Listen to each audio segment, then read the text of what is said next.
Hello and welcome to the Friday Nightmares podcast. Recording from his living room in Swartz Creek, Michigan during this blistery cold day is your host, Scott Crawford. And with me, as always, is my lovely host as well, Miss Heather Powell. Well, I was going to introduce myself, but Scott apparently doesn't think I'm capable of doing it.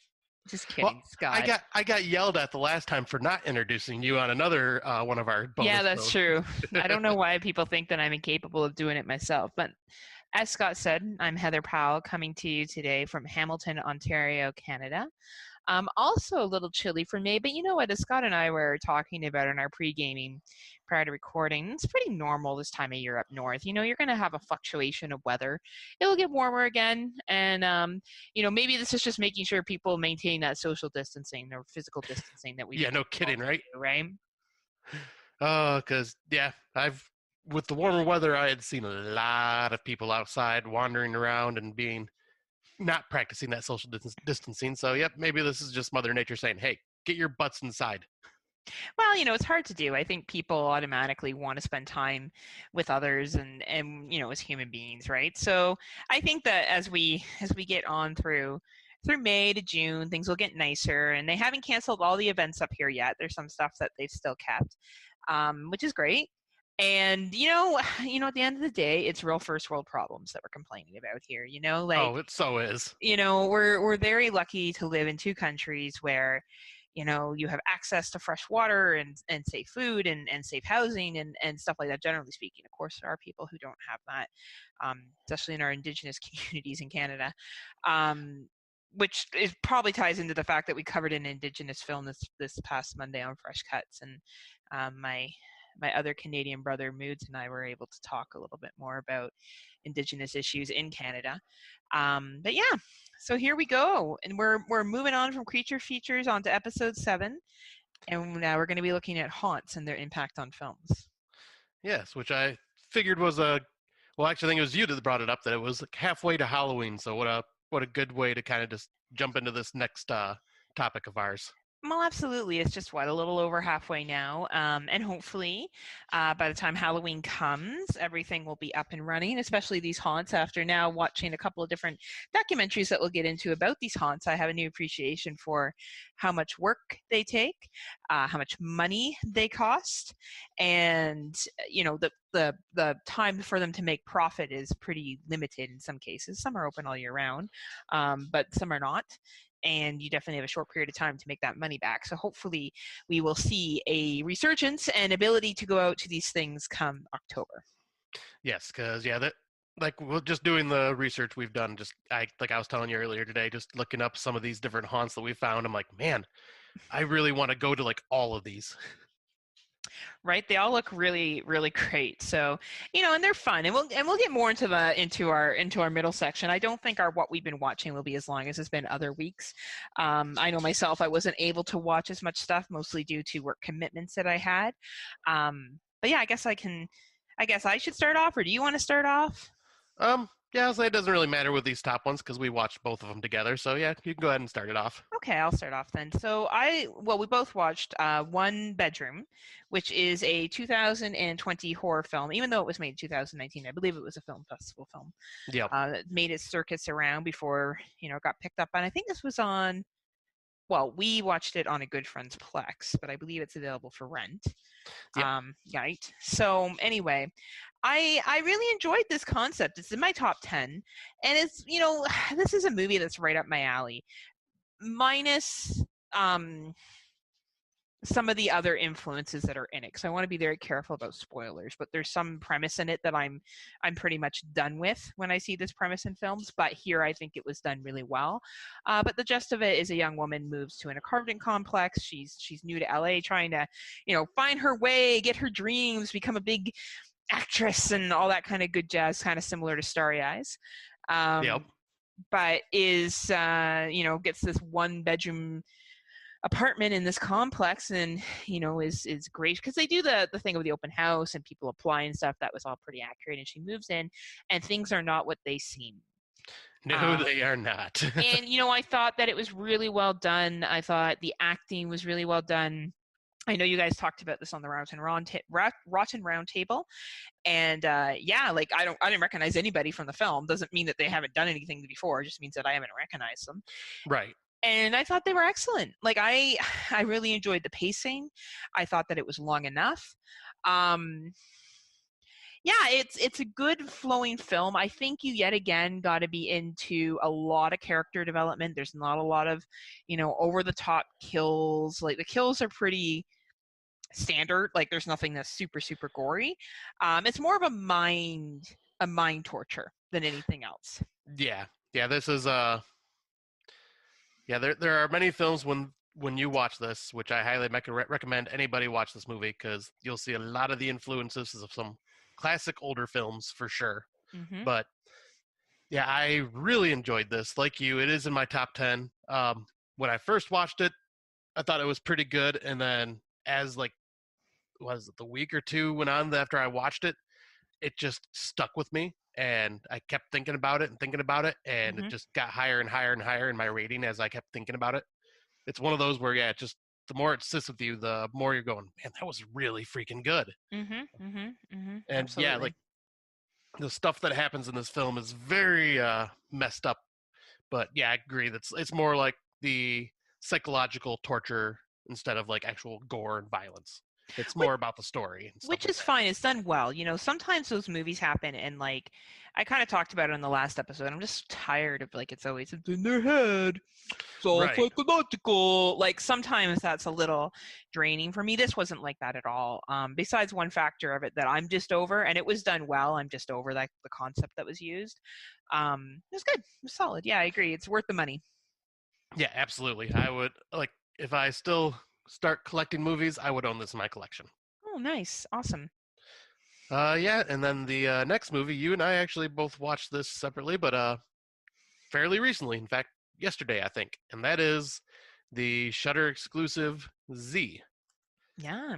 which yeah, just dropped on Shudder this last Thursday, and it's pretty much the story of like a kid with an imaginary friend that uh, may or may not be imaginary, and it's there's been a couple movies like that in the past, and yeah, this is just kind of along those lines, but just yeah, I thought this was done really well. Like once again, great performances all around, especially from the boy. The child was really good. I gotta say though, the longer I've sat with it, the less I've liked it. Oh, really? Yeah, there's some things that happen in the latter half of the movie that don't really make sense at the beginning half of the movie. And we can chat about them afterwards because they are very big spoilers and I don't want to go down that road, Right. obviously. But yeah, like I still enjoy it. Don't get me wrong. I think it's well acted. I think it's well filmed. It's a Canadian film. It is filmed in Canada. And of course, I have to love every film that's made in Canada. You That's so do. just it's just my right and my, agreement as being a Canadian citizen. But there were definitely parts of it when I looked back later that I was kind of like, that didn't really make sense. Like that's kind of poor writing. Like, because there's times where stories can take a twist, and that's fine. And you don't really need to kind of like, or you look back and you go, oh, that makes sense because of how this character behaved here. That makes sense for the twist. This didn't do that. If you actually look back and you watch the movie a second time and you look at that latter half, there's things that happen in that latter half that really don't make sense with what happened at the beginning of the movie. And we'll talk about it afterwards if you want. Yeah, because I'm kind of curious, but I think I know what you're talking about. But yeah, just to see. Right? Like, so, but that doesn't mean it's a bad film. I think that No. I have it in my top 10. I will probably remove it for that reason.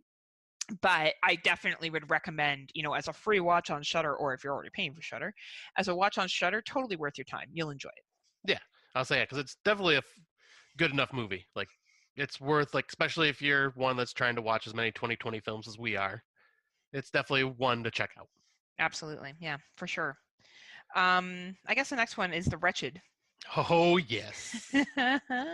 Wow. Like what? Now this is a Michigan-based film. This was filmed in Michigan, It correct? sure was. Right. So Scott has to like it simply for that. That's what we do on this podcast. We just pick films that were filmed near us, and we decide that they're good because they they feature things we're Yeah. familiar with. That's how we roll on Friday Nightmares. Except for me, it's a lot fewer films compared to all of Canada films. Yeah, that's true. Like I represent with all of Canada, though Ontario, which is where I live, has a lot of films. Like Yeah.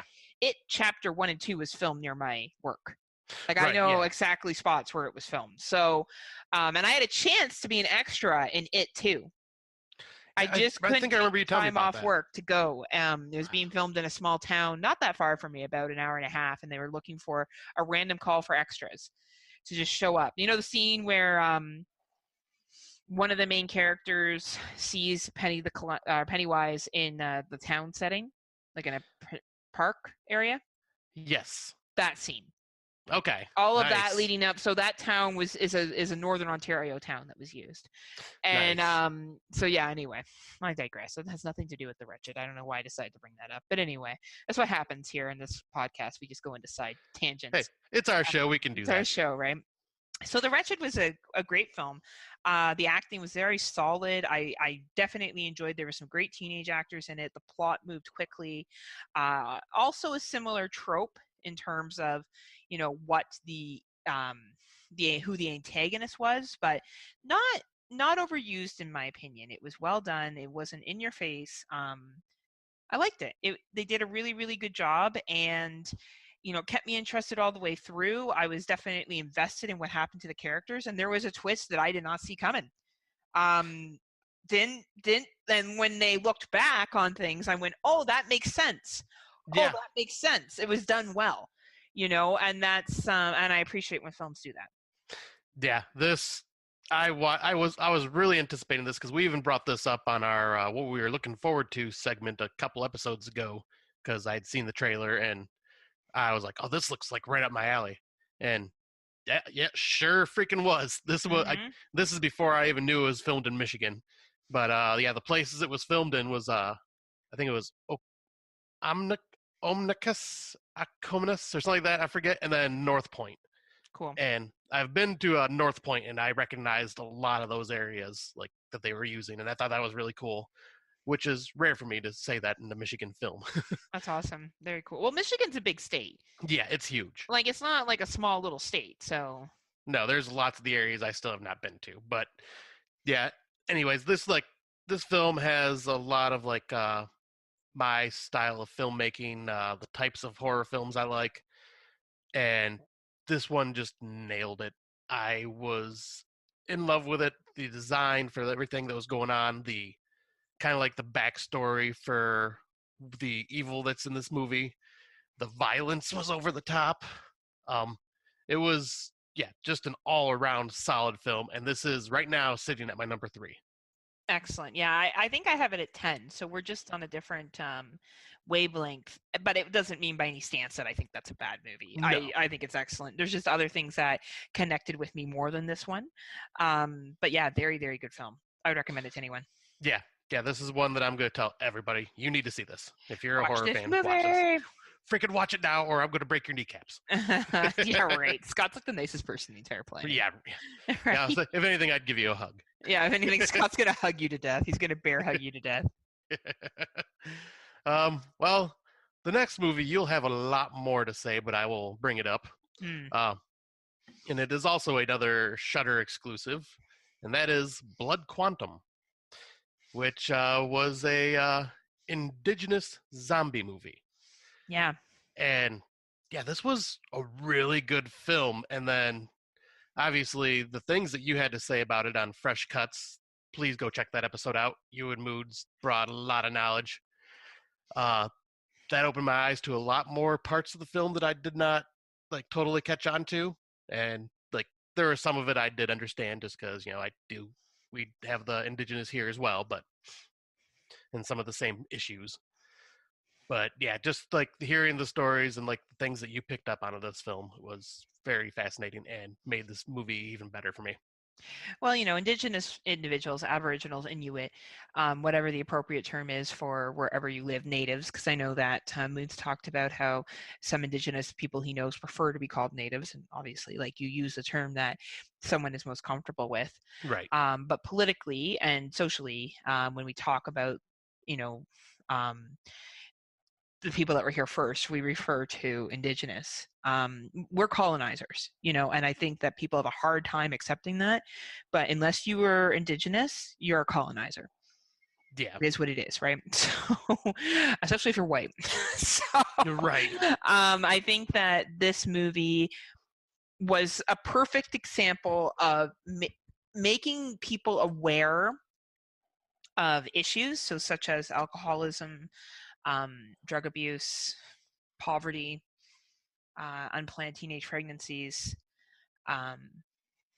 and the treatment of Indigenous folks without shoving it down your throat. Yeah. You would have really had to, and I was very pleased to work with another Canadian who is just as knowledgeable on Indigenous issues. And coming from the West Coast, so Moods lives out in beautiful Prince George, British Columbia. So we live very, very far from each other for any of my American friends who maybe not know that. Yeah, I think, what is it, Ontario like and BC are not 40 hours?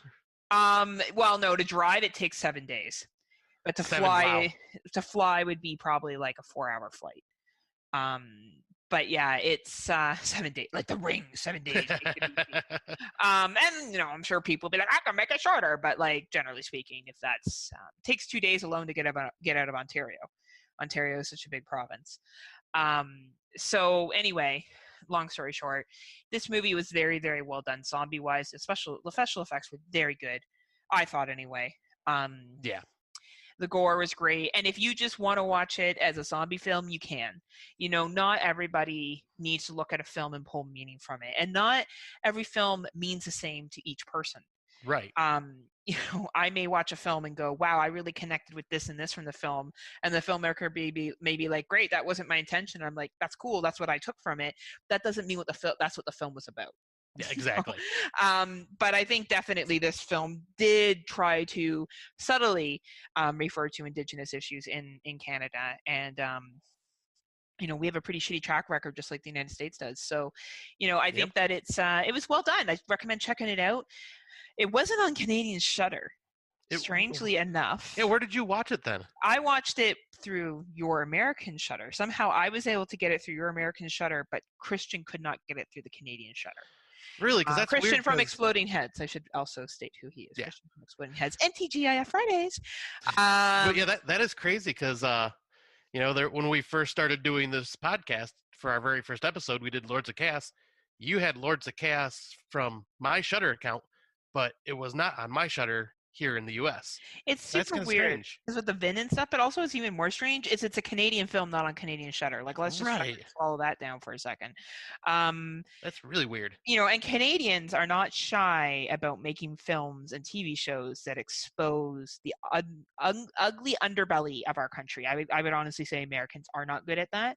The few ones that do are usually not that popular, and have some kind of little swing to it, but I think Canadians will go there. I remember we had one short miniseries back in the day called The Boys of St. Vincent, which was about abuse in the church.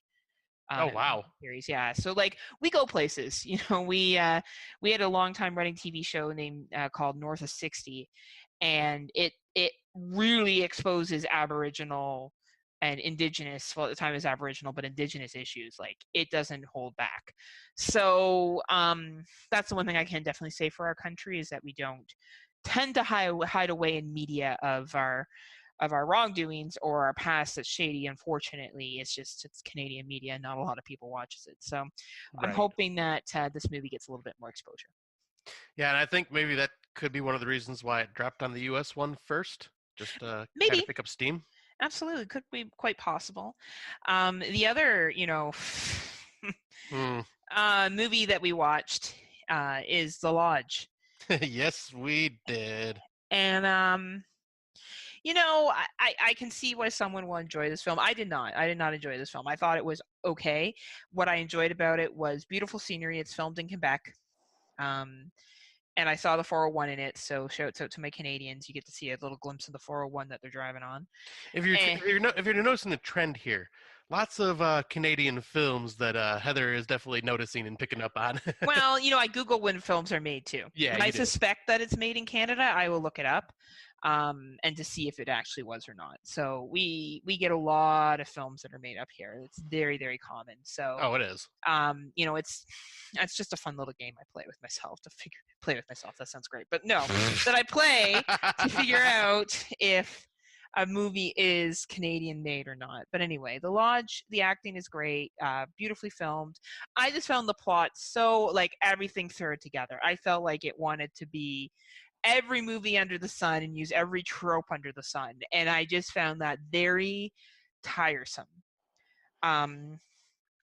And without giving spoilers, I am just very tired of every stereotype that has to do with certain things being used in a film and being exploited.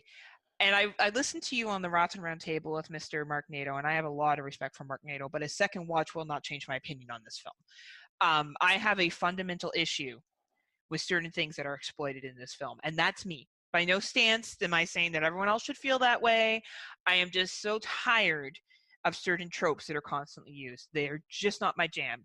That being said, this film is very well done, very well acted, very well filmed, all those kind of things. The script is decent. Like, it's not a bad script. I just did not care. Like, when I can call a plot 10 minutes into the movie on what exactly is going to happen, and it's a movie like that where you shouldn't. It's not like it's a slasher where you're going to be like, oh, well, someone's going to survive at the end and they're going to fight back. Like, where you kind of like know what's going to go down. That's a movie where you shouldn't be able to call the plot, and I was easily able to do that. That being said, I can respect that some people will watch this film and it will be their number one film of the year, and I would not dispute that. It's just, for me, it pulled, and I kind of got on my little angry rant there, and I'll get into this more later, but I'm just tired of certain things being exploited, in my opinion. And this film did that. Yeah, it did that, and I will have to agree with everything you said about the way it was shot, the way it was filmed, all that. It was really well done. It was trying too hard to be an art house film along the lines of something Ari Aster would do. Mm-hmm. However, it didn't know how to present it properly, like the way Ari Aster can do when he makes films. Mm-hmm. The issue I have with this freaking movie, because Heather knows, I was pissed when I was watching this movie. I was not happy with it. And I'm not mad at it. I'm just tired of the things that were used in it. You were actually mad. Yeah. Like, because of the things that were used in it, and then the glaringly stupid plot holes throughout it. Like, to the point where I'm just going, I can't even enjoy this because of these plot holes. It bothered me so much. Like, in films that don't go like the super serious, like, think piece route like this film does, I can forgive it. But when you're trying to be like something that has a deeper meaning in it, these plot holes should not exist. And I found them to be glaringly annoying and just drove me up a wall. Like, I just could not get past it. So, and like, I would recommend it because it is a well-made film, and I know there will be people that will really dig this movie. This one was just not for me. Yeah, and that's okay. Like, yet again, respect to them. It's like similar, though I will say Midsommar was a better film. It's how I felt about Midsommar, only Midsommar is a much better movie. Yeah. I can see where they were going, and I understand the effort. I just felt like it was trying too hard to be like the cool kids, and it just was a knockoff. Yeah. That's what I felt like, watching it. But yeah, you know what? Props to being filmed in Canada and giving us some money. So thank you for watch. Yep, and it's cool because it's another Hammer horror film. Hammer is still around and producing movies. Absolutely, right? So we always try to make sure we pull in the positive to our negatives, unless it's Jessica Forever. Just I asked a couple more podcasters this week. I'm like, have you seen Jessica Forever? And they're like, what are you talking about? I'm like, damn it. No one's seen this movie. So, except for me, I guess. And I think Venom saw it, but he couldn't remember it. So there goes that. Anyway. Yeah. On to the next, my friend. On to the next. All right. So the next film we both watched, thanks to our friends Plex as well, and that was Penance Lane, which is pretty much a just indie film that stars Tyler Mane and Scout Taylor Compton, who were both in the Halloween remake. Tyler Mane playing Michael Myers, Scout Taylor playing Jamie Lee Curtis's character, Laurie Strode. And they're back in this together. Stars a couple of wrestlers, which was pretty cool to see. Mm-hmm. Especially seeing Booker T in a role in a film, that was kind of awesome. Oh my God, Booker T, man. You know, I was just waiting for him to be like, five-time WWE champion halfway through the movie. But Right. But no, I thought he did a pretty good job as like the small role that he has. yeah, I thought he, you know what, for a wrestler, man, like I had pretty low expectations of wrestlers when they show up in movies. Yeah. You know, the last wrestler I've seen that tried to put any effort in was CM Punk and the girl on the third floor, and that was fine. I thought Booker T for this film, he was fine. Yeah. You know, for what his role was, it was fine. Yeah, exactly. And I didn't even realize this, but I guess Tyler Mane used to be in the WCW himself. Oh yeah, he probably was. I wonder what character he was. Dave C would know that, I bet you. Yeah, I forget which one he was, but yeah, this getting off the wrestler topic for a second, but like the movie itself, like actually wasn't too bad. Like it wasn't like anything mind blowing, but it was basically about this guy that just gets out of jail and he goes to work on this old house that a preacher wants to have repaired and remodeled. So he stays in the house and starts working on it, but there's something living in this house besides him. And it just kind of goes wild and wacky and violent from there. Well, you know what? And I feel like this is a film that you're gonna start it, and in the first 10 minutes, you're gonna be like, this is the level of film it is. Yeah. You know what I mean? Like, I feel like if you watch enough movies, you're like, it's like Uncorked, but not Uncorked. Got it, right? Yep, exactly. Yet again, you know your expectations going into this. But I think I would consider it very much a B-level movie. It was fine.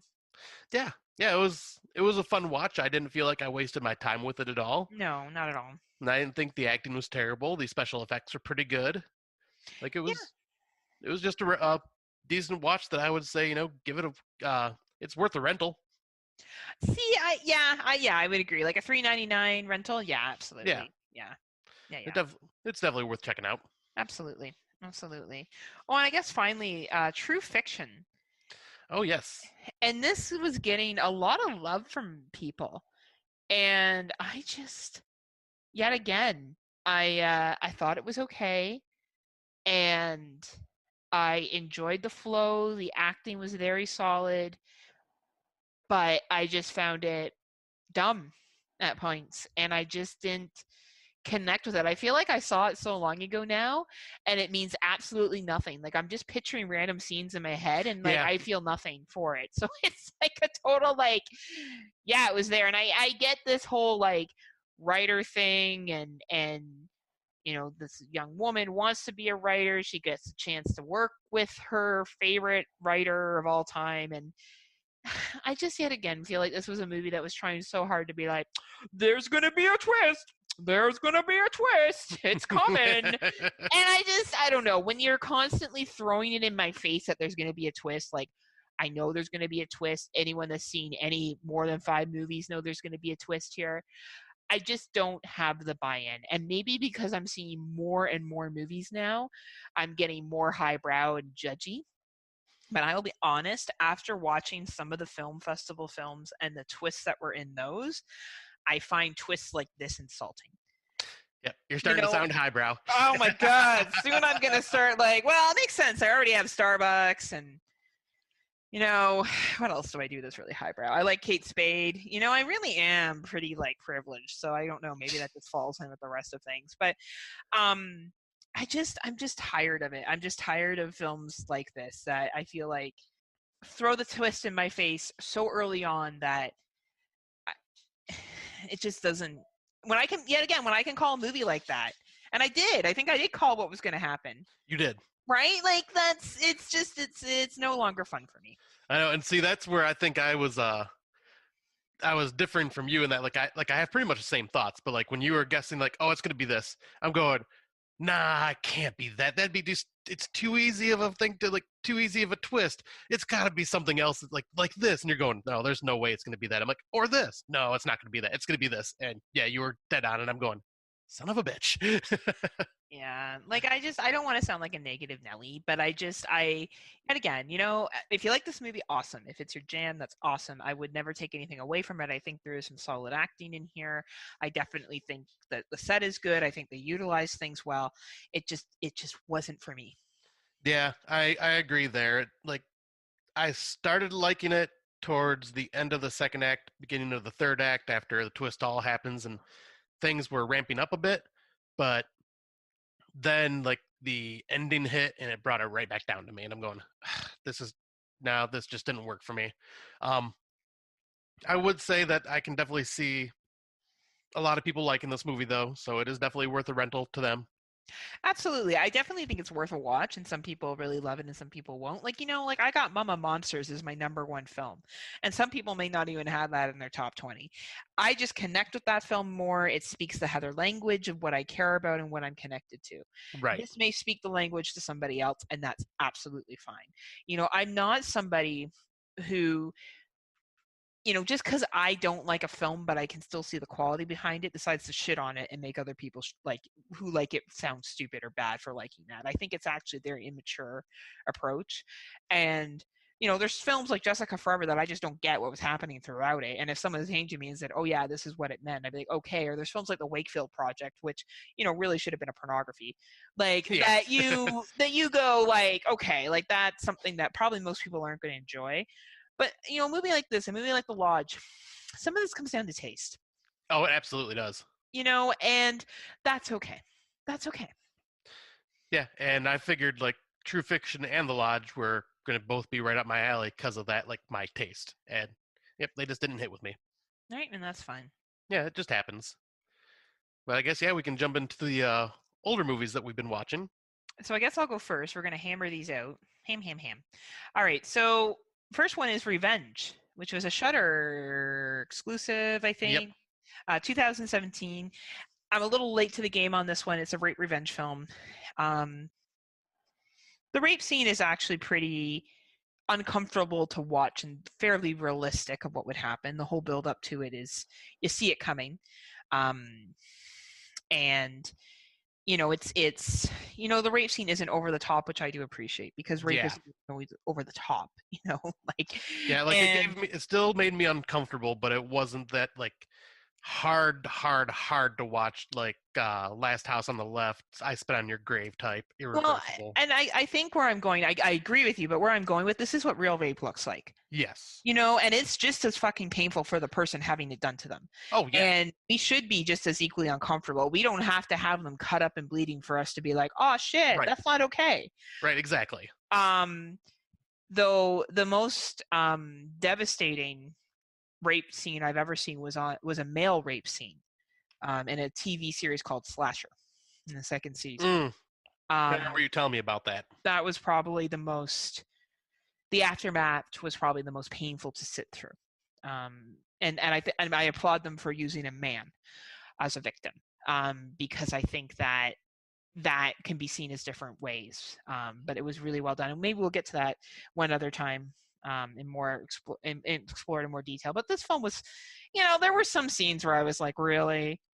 Oh my God. Are we really going here? Like, I don't know how this girl went from being like, I like to party like and have a good time, reminding me of me on like a Saturday night and just wanted to like rip it up, to being like super scout, like survivalist, right? It seemed a little like, over the top for me, but like not the worst movie I've ever seen. But I definitely was checking my clock and being like, is this done yet? Yeah, because I reviewed this on the podcast By the Cemetery. Oh, yes, I forgot about that. Yeah, you did. And like, I enjoyed it well enough. It was, okay to watch. But man, this movie needed, like, for the topic that it was covering, it needed to decide, am I going to be serious or am I going to be over the top? Mm-hmm. And it did not know which way to go. Mm-hmm. It went from serious to Looney Tunes with blood. Yeah, I would agree. And it was set in a desert too, right? So Yeah. like, perfect setup for Looney Tunes. Oh, Yeah. it was just like, because especially that ending scene with the chase sequence, that reminded me of a freaking Looney Tunes cartoon where they're just running in circles over and over and over and over and over, and neither of them. I was waiting for them both to stop, turn around, and meet each other halfway. Like I was just waiting for that to happen and like just laugh because it was so stupid. Yep, and I will give credit. The main actress, I don't know her name. Beautiful lady, beautiful, beautiful, beautiful. In great shape, looked really badass when she was dancing. Her sexy dance looked great in the camo and the Rambo Revenge stuff. The main guy was good looking. Seeing the two of them hook up was good looking. The house was nice. I kind of dreamed about having a house like that. But like when I'm looking through and going, man, that pool. Yeah, I'd have a good party there. That tells you how disconnected I am. Yeah, well, what's going on, right? And that guy too, like all the acting was fine, but man, did he go from 0 to 100 within like that? Yeah, like he became a real psychopath, right? And like that's fine. And I got the impression that he was a government official, of some kind or some kind of important person. And though I did find what my favorite line is, and this is a spoiler.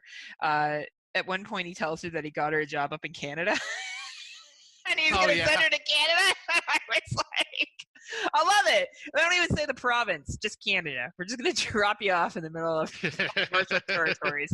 All the best to you. But yeah, it was fine. It was meh. I definitely would have had it on my top 100 of the decade. It was kind of just there. Yeah. But I hold rape revenge films as a female to a different standard than I think other people may that aren't female. And I use that generally speaking. I could be completely wrong with that. Maybe one day we should do an episode just on rape revenge, talk about it. Because I think that I think this was fine, but I think other films capture it a lot better. Like MFA is a much better rape revenge film than this was. Like, for sure. Right? And I think it came out in the same year, around the same year. Yeah, I think it did. Right. So anyway, The Witch, 2015. Yes, one of my favorites. Finally got around to watching it. I've heard so many polarizing opinions on this for good friends of mine too, right? And I enjoyed it. I really did. I thought it was a well done film. The Old English didn't throw me off at all, but I get Old English, so it was very easy for me to follow. I didn't even need subtitles. Like I was neither did I. To follow what they were talking about. The acting out of this world from everybody reminded me a lot of The Crucible, not the movie, the stage play, which is different. So I have seen the stage play, and the stage play, it was the best stage play I've ever seen because the main accuser was so good that I wanted to get out of my seat and punch her in the face. That is how good of an actress she was. On a stage play, to invoke that level of anger from an audience member is incredible. Right. Is incredible. That's how much I believed her performance. So I think that The Witch would be an excellent stage play. I felt this way too about The Strood's Nest. It's a fairly simple set. I honestly found the ending not bad. I just expected more with the religious overtones of the film. But wow, what a good exploration of religion, mental illness, family, fear, despair. The isolation. The isolation wasn't even, that's not what I pulled from that. I think this was very much a movie about religious overtones. Oh, that's what it absolutely is. Family hierarchy, the treatment of females during that time, the fear of witches and witchcraft. I feel like it really, really tied it well together. And definitely, if I had seen it, would have been on my top 100 horror films because I do think it's really, really well done. I was disappointed with the ending because I would have liked it to go somewhere else, but it doesn't mean it's a bad ending. Right. I would have just liked it to be slightly different, but it was still very solid. Yep, and I enjoyed the ending for what it was. Like, it didn't take it down for me or anything like that. Like, yeah, I would have liked to seen it go a different way, but I'm fine with how it did it. And like, but yeah, I love a lot of the aspects of this film, like, because I know a lot of the background behind it because I've just listened to a ton of podcasts that did really, really, really deep dives on this, and the fact that Robert Eggers, this dude just loves to go like, let's make a movie with all original stuff, like he did in The Lighthouse. Mm-hmm. He used a camera that was from that era of the 20s or whatever it was, just to give that authentic feel. Mm-hmm. With this movie, they built that cabin with tools only settlers at that time would have used, and the music in it was done by a musician that only used instruments of the time that of that time. Yeah, Like, they kept it pretty authentic. Like, yeah, definitely was very authentic. Yeah. they went way above and beyond for their authenticity on this. And then like the lighting being filmed only by candlelight and the outside lighting, which that's hard as hell to do. Yeah, absolutely. And I think the film, reflects that. I don't think that's what makes it a good film. I think that just adds to the atmosphere, which brings out Yeah, that acting. But the use of Old English was actually really good in that film. I really appreciated it. Definitely a very good movie. It's not, I can see how some people would find it boring. I did not find it boring at all. At no point right. I thought it was boring. It was slow, nothing like that. But I think if Old English isn't your thing, you could definitely get bored by this movie. You have to be into Old English, understand what's going on, or reading subtitles or whatever to understand. Yep, exactly. And that's why I was so unsure about this movie when you said you were going to watch it. I'm like, I don't know what you'll think about this one. It's like, because I know your taste pretty well, but I was still just on the fence about this one. I don't think you realize how much I like theater and how many Shakespeare plays I've seen. That's what I don't think you understand. Well, Um, I know you've seen a lot of, I know you love theater and you've yeah. seen a lot of Shakespeare. What I didn't know was that I didn't pull from it that this could have been a stage play like you did. I just didn't Oh, think about that. absolutely. This would have been a phenomenal stage play. This could be something that is at the Stratford Festival or the Shaw Festival in Niagara on the Lake. Excellent, really well done. Well done film that can easily be adapted. I feel, as I said, I feel the same way about The Shrews Nest. That could be adapted to a very, very good stage play, and that's where you really get to see good acting. Yeah. Because you don't have all that other shit to rely on. You have the stage and the audience, and Yep, you have to exactly. get them to believe that they're in that situation. So the other one I watched went back in time to Road Games in 1981 with Jamie Lee Curtis, who is probably well known for Halloween and Scream Queen and stuff like that. Really fun movie. It's based in Australia. Truck driver driving around, finds out some fishy stuff that's going on, and basically gets involved. And it's a good film. It's well acted. It's enjoyable to sit through and pretty good for 1981. Nice. Yeah, this is one I still need to check out. Like I didn't even realize I didn't even realize this movie existed until you brought it up to me. I'm going, Well, it's a good trivia question. Too bad we're both. Well, I guess, yeah, your trivia show's been released now. Yeah. We're both out of trivia because I could see this coming up as a really good trivia question. Anything from this movie, because Jamie Lee Curtis, and there's the gentleman, I can't remember his name now, but he's a well-known Australian or a well-known actor, and I can't think of his name right now. And I feel horrible because I believe he was also in, oh my gosh, the one about the Wolf Creek. I think he plays the villain in Wolf Creek later on, Oh, right? crap. What is his name? I could be completely wrong. I don't know. Anyway, we'll skip over. It doesn't really matter. Oh, Stacy Keach is probably who you're bringing up. Yes, I think that's who it is. I could be wrong though. Yeah, he wasn't in Wolf Creek, but yeah, he is really well known. He is well known. Okay, Stacy Keach. Okay. Yeah, and then I watched The Audition, which is a subtitle film from 1990, well known. Yeah, Takeshi Miike. Yeah, really good film, right? And I believe this is a South Korean, No, I think this is Japanese film. Yeah, And I have not seen this one yet myself. it's good. I saw it a while ago now, so I don't remember it as well, but I really enjoyed it. Anytime you have a female antagonist like that, I think it's a really cool tie-in, and you tie in relationships and dating and everything into it, and the manipulation. I always think that's cool. it's up there. It's up there for something that I would enjoy. Right. That sounds great. Manipulation of being a female, something I would enjoy. But anyway. And then finally I saw Feast, which was a 2005 movie. And just a blood fest, right? Oh, this movie was just so much fun. Just these creatures and so this is a spoiler. At one point, this creature, basically fucks this lady's face, and it's just so funny. It's just ridiculous, right? And in the first, yet again, more spoilers. So if you have not seen Feast, I am going to spoil something. The scene where so the single mom has her kid upstairs, and she goes up to check on him, and he gets offed within the first 10 minutes of the film. And I didn't see that coming. I thought this kid was going to make it to the end. And nope. no, he gets killed within the first 10 minutes. So I thought that was pretty funny. So yeah, that's my review on these ones. Yeah, I just want to jump in with Feast and say, yeah, that movie, I was very impressed because it was one of those blind buys for me when I was at back in the day. I'd always stop at Meijer every Tuesday just to see what new movie releases were available. And I seen this one, and the cover just kind of was like, oh, all right, I'll buy this. Little did I know what I was getting into when I threw this on. The creature design, I really love. It's just so weird, and just they're freaky looking, especially with their long razor sharp teeth. And yeah, then absolutely.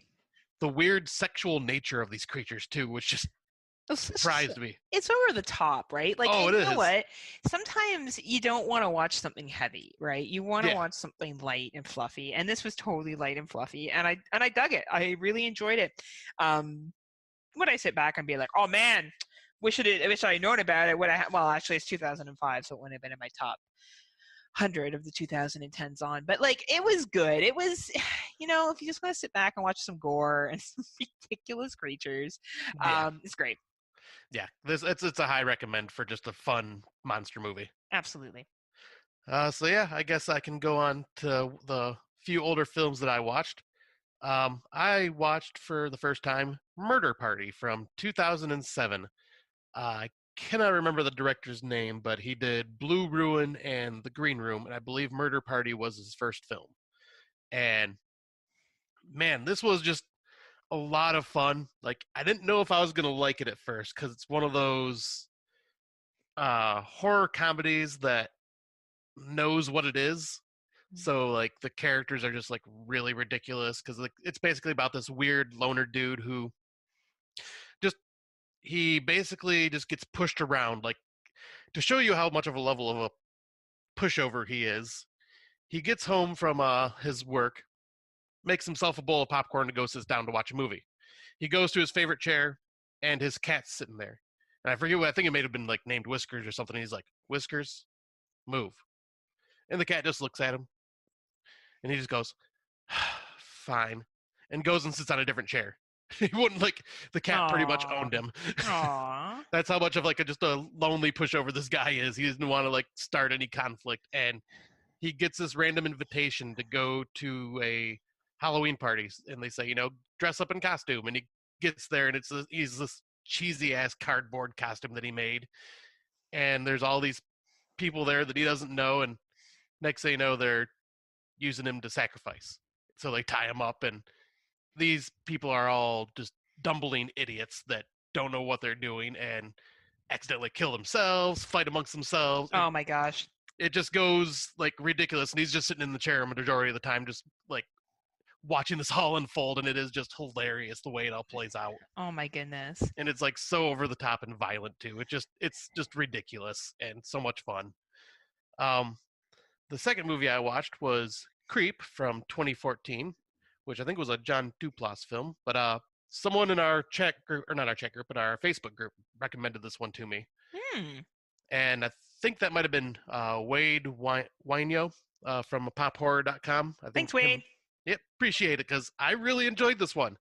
It's about a guy that contacts this filmmaker or documentarian to come shoot a film or shoot a documentary of his life, pretty much saying that he knows he's got a certain amount of time left to live, is what his doctor told him, and he's making this video for his son.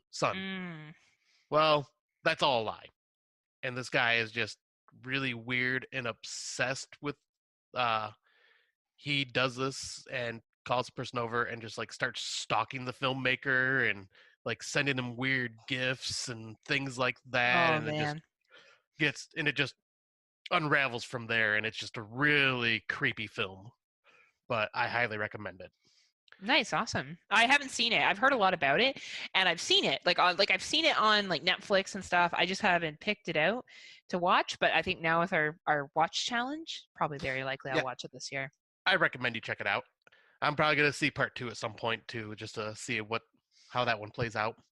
Um, then I watched just recently To Hell and Back, the Kane Hodder story from 2017, which is a documentary about Kane Hodder and his entire life, and how he got into films and how he went from being just like a uh, nerd that got pushed around all the time to someone that's known as playing the monsters that kill people, and like his whole entire story, and like how he became a stuntman and then went from stuntman to actor, and went from just going behind the mask of a killer to actually playing himself in movies and stuff like that. Like, very fascinating documentary. And man, after listening to this or watching this, I have so much more respect for him. I've always loved Kane Hodder, but after watching this, like the crap he went through and the stuff that he does, and like so much more respect was earned just by watching it.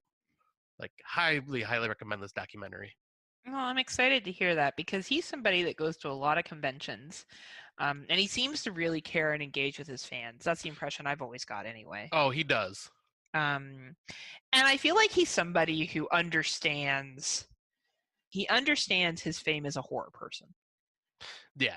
I think that when you go to these conventions and stuff, like if you had, Kane Hodder, who is going to Kane Hodder be to the general public at times? Right. Right. Like they may be like, oh, you play Jason, that's cool. But it's not like horror fans will be like, oh my God, you play Jason. Oh my God, Hatchet, or whatever. And they just connect with him. And I feel like he gets that and gives back to it. He doesn't push it off. He doesn't treat it like who cares. He gets it and he rides it. And I have respect for people that do that. That do the convention circuit and want to be there. Yep, exactly. And he was one of the first horror celebrities that I met going to the conventions.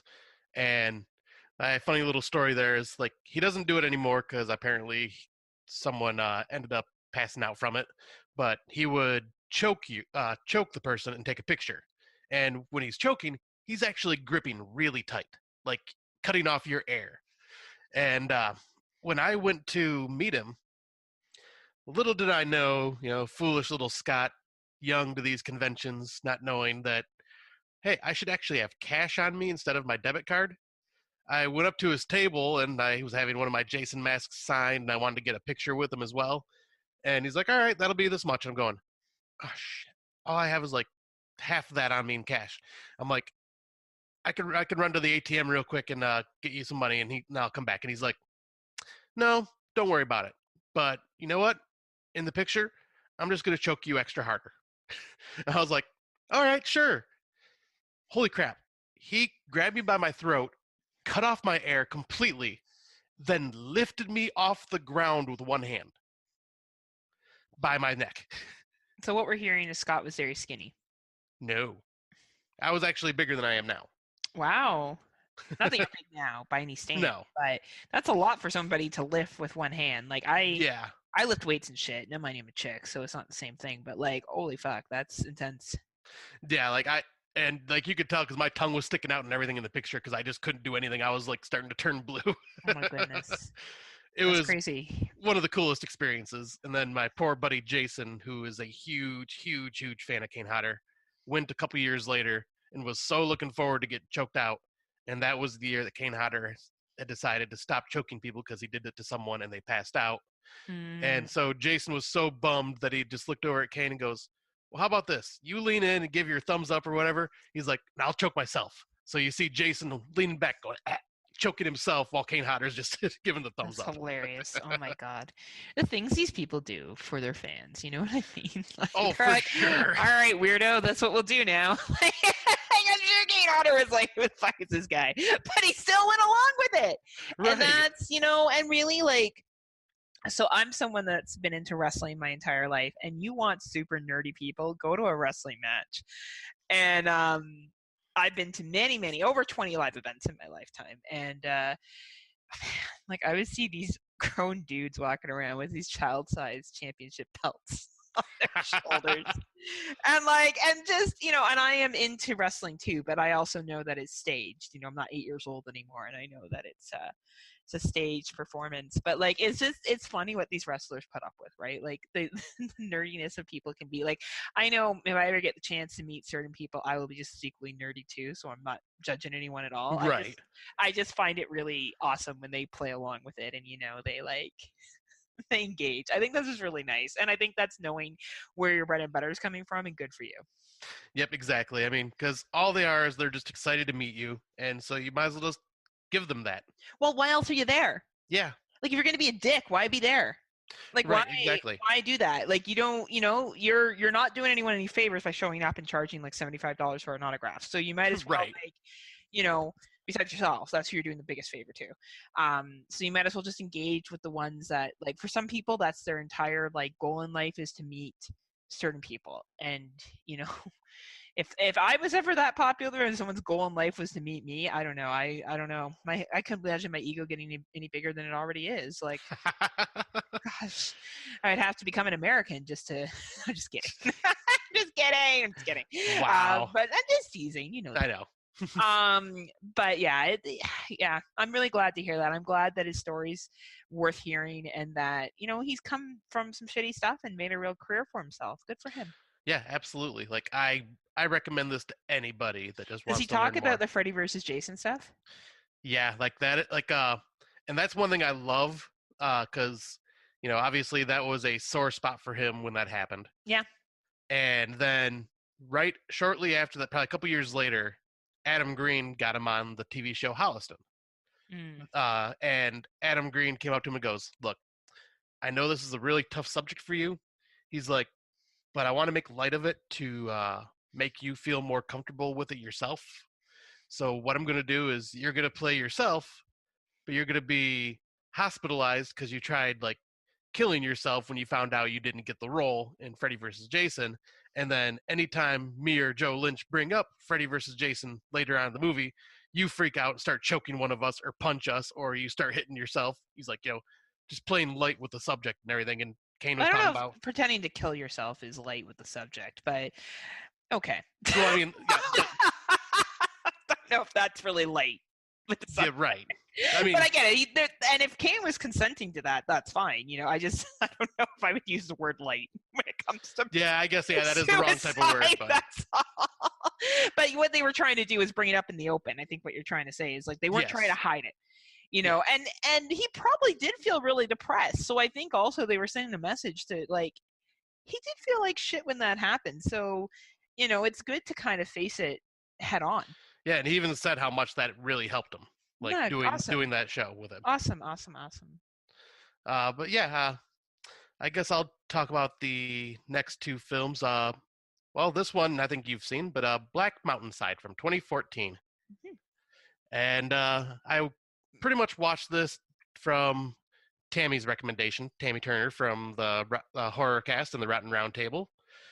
She's talking about how like it was a hidden gem that she just kind of stumbled across, and yeah, holy crap, this movie was incredible, and I agree with everything she said about it being the Canadian version of The Thing. So I told you about this movie back in January. Did you? Yeah. Yeah, I did. I don't remember that. Yeah, we had a full-out conversation about this movie because I said you'll like it because it's just like The Thing. Yep, I have no recollection of that. It's really funny. And it is a Canadiana movie because they even cite that one of the professor that comes up is from the University of Toronto, which is a big research institution in Toronto. And I don't know where up north they are. They're pretty far up, though. I'm beginning to think that they're either past Thunder Bay at the top of Ontario, or they're in Quebec, or they could be in the Northwest Territories, which either way, or top of Alberta, is cold. Yeah, because I want to say it might have been Alberta because I think they might have mentioned that in the film.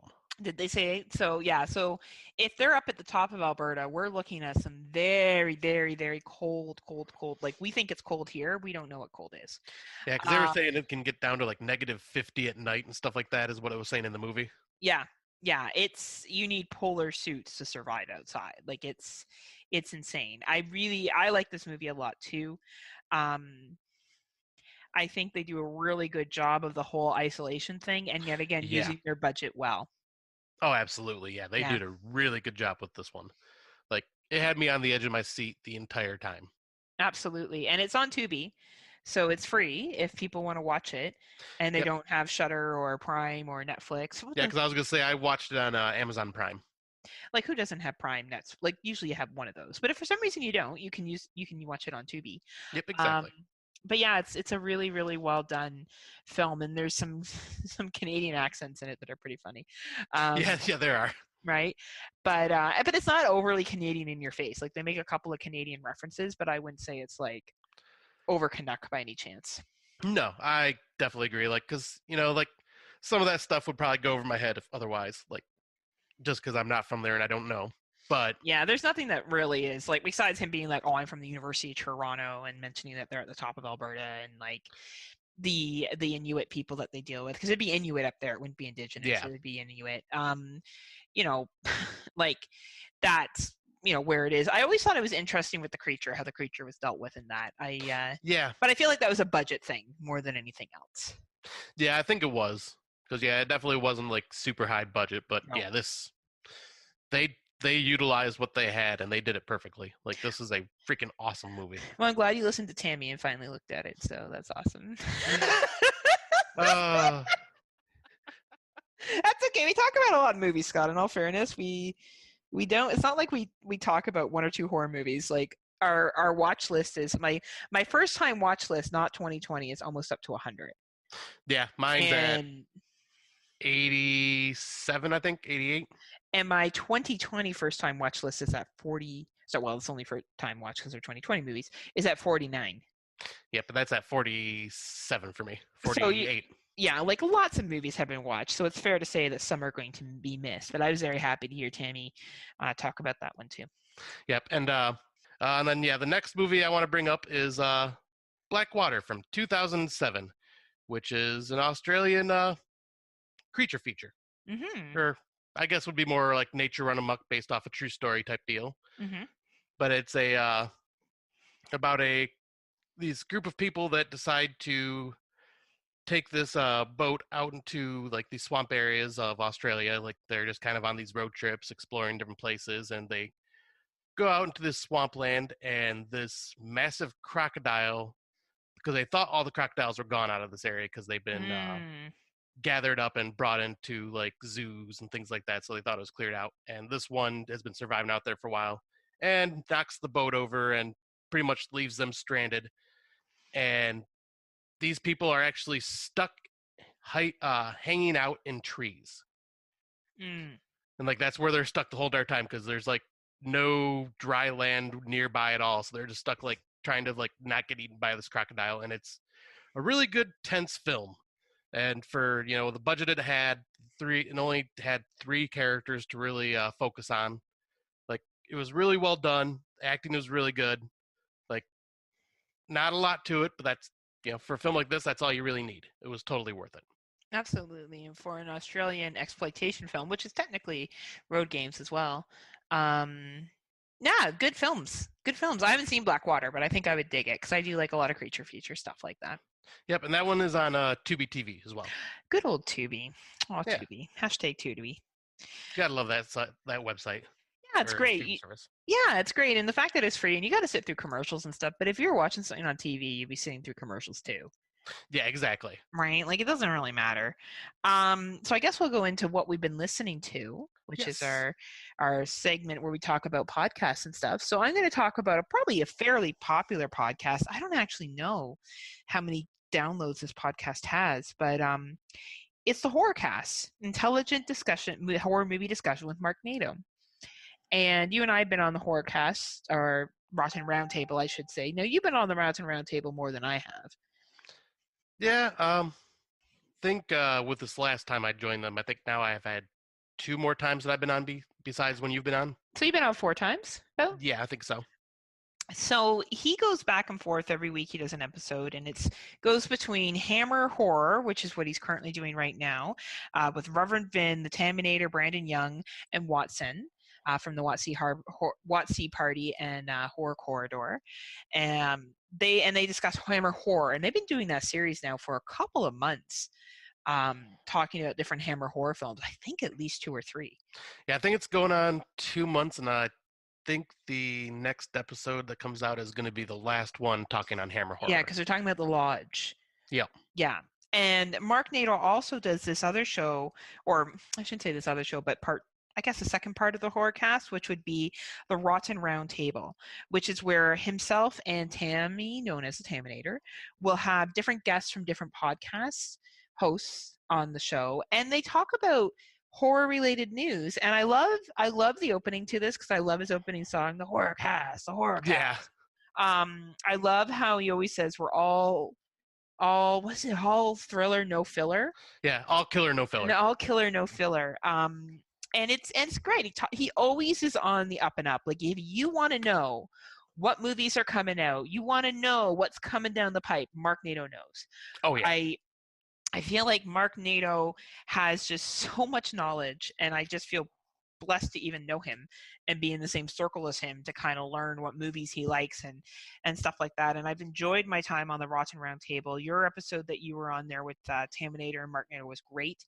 Thank you. You going through different movies and stuff. It's always good. It's always a good conversation. And I always learn about good films. I always learn about people's different opinions on films. And I find it just such an entertaining podcast to listen to. He is an independent podcast. I don't believe he's on any network, but you can find him on Podcast Addict, Spotify, Podbean, and I don't know what his server. Do you know what network he's with, or is he just? I think they're on their own right now. They're just on their own, right? So we'll include the links to his show. He has, at this point, I believe he's close to 84 episodes. Yeah. Right, so he's been around a long time, and he also used to do Rad Radio before. So yeah, check out the Horrorcast. It is definitely one of my favorite shows. They are just all of them are just great people. All horror, no filler. Yep, exactly. Whatever, no all killer, no filler. All killer, yeah, no, all killer, no filler. Yeah. And then the one that I will talk about is Gruesome Magazine, horror movie reviews and interviews, which is hosted by Doc Rotten. And Doc Rotten, most people may know from the Horror News Radio, where they covered a lot of theatrical releases. Gruesome Magazine, however, covers a lot of the VOD and streaming releases, and he has a rotating cast of characters like Christopher G. Moore, David Dreyer, and Vanessa Thompson, and other people just come on and review these movies with them. And the last episode I listened to was Penance Lane and The Wretched, and yeah, they just go around and just all give their opinions on the movie. Like, there's 4 or 5 guests, and they all watch it, and they'll, go into mild spoilers on the films, but won't go too far into it and give a rating at the end. But yeah, if you're looking for a way to hear about some movies that you may not really know much about, because most VOD stuff just kind of gets thrown out there and not brought up, this is a good podcast to listen to, because they try to cover it all, and there's a lot out there. So they'll cover anywhere between 2 to 3 movies each episode. I like that they do VODs. I think that's really awesome. Yeah, I thought that was really neat. They're Corona protected. Yeah, exactly.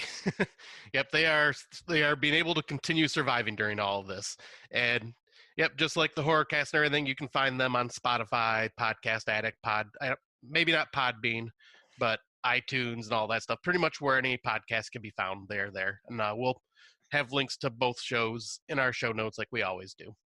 Absolutely. So I guess now we'll take a brief break as we get ready for our main event. Yes. Just enjoy this promo for a fellow Legion podcast, and we will be right back.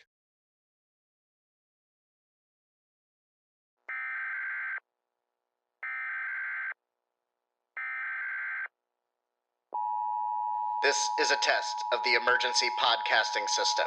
Listen to the Psychosemantic Podcast.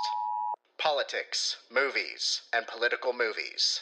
Find us on Facebook, iTunes, Stitcher, LegionPodcasts.com, The Psychosemantic Podcast.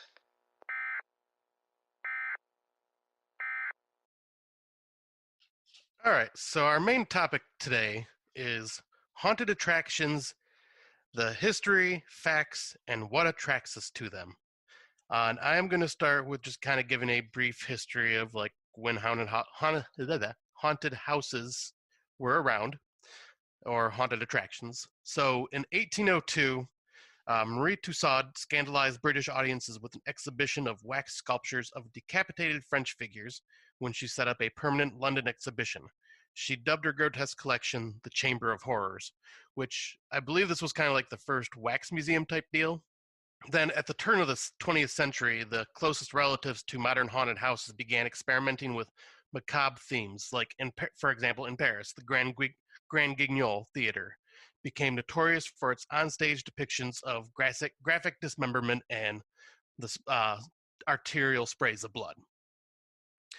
In 1915, an English fairground in Liphook debuted one of the first ghost houses, an early type of commercial horror attraction. The public appetite for horror was picking up at that point.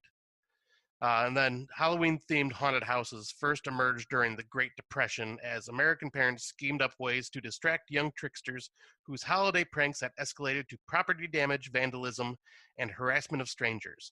These first haunted houses were very primitive and were usually groups of families that would decorate their basements and hold house-to-house parties. It's kind of along the lines of what you see like at some of these like homemade haunted houses for trick-or-treaters when you're walking in a subdivision. Yeah, like some stuff out of people's garages and stuff. I remember it would always have some dude in a costume with a bowl of candy in the lap. Yep. And you'd be walking up and then they would move. I actually have I did a haunted house once at my house once. Oh, did you really? Yeah. I had my guy friends come over, and I'll tell a story about that. I guess I could tell it now because it ties in. So back when I lived at home with my parents, I think one of the last years I lived at home with my parents, I had my guy friends over. I have a lot of dude friends and female friends too. But my dude friends used to like eat this shit up, and they would hide in the trees. So there's a big oak tree on my parents' property. And I'll never forget, my friend was bringing her niece and nephew. So we knew her and we knew her niece and nephew. We probably wouldn't have done this to some random kid. And my buddy leaped down from the tree at the same time another buddy of mine jumped out of the bush, and this girl was about 9, my friend's niece, and she took off down that fucking road screaming. Like, she must have ran for about 8 houses. Oh, wow. Like, she just ran and like we had to run after her, and it was the funniest scare ever. And my mom always was into Halloween, and she would dress up with fake spiders on her face and paint blood on her face, and she'd open the door and she'd have creepy music in the background. She'd be like, "Hi, kitties," and the kids would be like, "Trick-or-treat," right? The little ones were super, super cute. And one day she came to my classroom in grade 2 all dressed up like that, and I couldn't even recognize her. And we just had a talk about not going home with strangers. And my mom's like, "I'm here for Heather Powell." And everyone's like, "Who the fuck was this?" Like, my mom was crazy. So if she blames this horror thing, she really started it, because she was all about scaring the kids, scaring me. She loved it. That is hilarious. Yeah, my mom's a cool chick. And happy birthday to Mrs. Powell, because yes, happy birthday, Miss Powell. 70. And yeah, my mom's a partier too, man. Like, honestly, you ever come up this way when 2021 best year ever? Yep. Scott and I joke about how like the borders will be opened by 2021 and we'll be able to do all these fun things again. And one day Scott will come up to good old luscious Hamilton, Ontario. We'll go out to the bar with my parents, and fuck, man, like, be prepared to drink, because they party hard. Hey, I'll be down. I'll say, as long as I don't have to drive anywhere on my way home, I am good. Yeah, we make you drive back to Michigan. That'd be hilarious. All right, Scott, see you later. Enjoy your 4-hour drive home. Anyway. But yeah, man. So like I'm very familiar with haunted house stuff, like local rinky-dink family done stuff. Yeah, because I have a couple like that I would always go to my grandparents' house for trick-or-treating, because they were in a big subdivision. And so me and my brother would, like, instead of grabbing like little carriers for your candy, we would grab pillowcases. Now, who didn't do pillowcases? The only ones that do like carriers are like little babies. Yeah, it does seem that way. And yeah, like we would fill the whole thing because like the subdivision was huge. Oh yeah. It'd be like a 3-hour trek throughout the whole neighborhood, and we would make sure to hit up every single house. But there was always this one house that they did something different each year, but they would scare the crap out of you to the point where my brother and I knew which house it was, and we were always standing by the sidewalk, afraid to go up because we knew we would get scared somehow. Oh yeah, right. Like you gotta love that. People like that bring communities together. And I know it sounds weird, right? Because you're talking about scaring people, but like Halloween. Before we get too much of a tangent, I have one last story about Halloween. Oh, go for it. So, well, that's not true. I'm gonna have more stories, but I have one last story right now. So, I live in a semi-detached, and I live in a pretty like kid-friendly neighborhood. And 2 years ago, maybe a year ago now, this little one comes to the door with one of those carriers because he's like 2, right? Mm-hmm. And his parents dressed him up like Chucky. Nice. Right. So he had this like fake plastic bloody knife and blood in his hair, and he just like, he stares at me, right? He's at the door, and he can't even say trick or treat yet. Or I'm like, okay, choose which candy you want. And Mickey, my dog, with his little bow, I have a little Halloween bow tie that I put on him on Halloween night, and his collar, he's sitting right beside me. And the kid takes a look at the candy, looks at Mickey, takes Mickey's collar, and starts walking away with my dog. Right? And Mickey goes with him. Mickey's like, all right, great. The kid's like, trick or treat, I want the dog. And he takes the dog. And the parents like, no, you can't have the dog. Like, it was the funniest shit ever. Like, this little kid. Oh my gosh. Peace, I'm taking the puppy. That is so adorable. It was so cute. And like, obviously the kid didn't know he was from Child's Play, right? Like, it's not like he had any idea. Right. But it was a really good costume. Like, I was super, super impressed. That is hilarious. Wow. Mm-hmm. Yeah, usually people are scared because of Dexter whenever trick-or-treaters come by because his big, loud bark. Yeah, he is, but he's such a baby, though. If only he is. If only they knew. Yeah, exactly. Like, big wuss. Right? But yeah, then, after the Halloween trick-or-treater style houses, which reminded me of, like, Roseanne, because I used to watch the crap out of Roseanne. And oh, yeah, so did I. Their Halloween episodes were always fantastic because they would do exactly that. But yeah, the haunted houses didn't become a cultural icon, though, until Walt Disney decided to build one in Disneyland's Haunted Mansion, opened in 1969, which was nearly 2 decades after Disney first approved the beleaguered project. The attraction, which was designed in the style of Evergreen House and the Winchester Mystery House, which I did not know that. That's freaking cool. Quickly became a success. In a single day shortly after its debut, more than 82,000 people passed through the Haunted Mansion. That's so cool. Yeah, I've been to the Haunted Mansion when I was very young, so I don't remember much from it, but like I do remember going there. That's cool. But yeah, that obviously, and then this is when like Hollywood began to embrace it with the slasher movies like Halloween, A Nightmare on Elm Street, and Friday the 13th. Mm-hmm. The haunted house industry reaped the benefits. The horror boom fueled a demand for scary attractions, which, yeah, we totally see because every haunted house you go into now, there's always a Michael Myers, a Leatherface, or a Freddy, or a Jason. Well, I talked about it, I think, a couple of podcasts ago, the one I went to, and there was Slender Man and Jason, and I was, like, cheering them on every time they, like, tried to scare people. I thought it was, like, fucking amazing. Like, I'm sure they were like, who's this psycho? Because no one else was acting like that. It was literally just me being like, Jason, like clapping my hands as he's like threatening people with machetes. So I can see you doing that. Right. And I think, people knew who he was, but they were scared. And I just thought, well, obviously these are people in costumes yet again, but we'll get to the movies later where that challenges that concept. That is very true. Yeah. So yeah, then there's like the one last piece for that, which is during the next 2 decades, the number of professional haunted houses erupted. It was roughly about 2,700 of them operated nationwide last year. Wow, that's a lot. Yeah. A large haunted house attraction can reportedly earn $3 million during the Halloween season, and the industry is worth about $300 million, according to an NBC report. Interesting. So they're, even though they have that small little chunk of time like window to do these, they make a lot of money because everybody loves doing haunted attractions. It's just like why I don't get why Hollywood does not release horror films in October, because everyone wants scary movies during that time. But anyways, that's another tangent I won't go on right now. Yeah, I'm the only one that does tangents here, Scott. Oh, sorry, Heather, my bad. I'll step back and give you the limelight for that. Yeah, make sure you allow me to go on my random tangents that make no sense. Well, I'll say that because we'll probably have a nice discussion about that at some point, I'm sure. But yeah, then the next thing I wanted to bring up is why people enjoy being scared. And this was found. This was from an article called "You Love Haunted Houses Because They're Playing a Trick on Your Brain," from I think it was Time.com, and it was an article from 2018. So this is kind of more of a study, I believe. So according to a study recently published in the journal Emotion, after having a voluntary scary experiences, the researchers found people were in better moods and had decreased brain activity overall. We think it's very similar, at least at a physiological and neurological level, to the runner's high experience, where you're really pushing yourself and your sympathetic nerve system is in go mode. Which was explained by co-author Margie Kerr, a sociologist on the University of Pittsburgh who studies fear.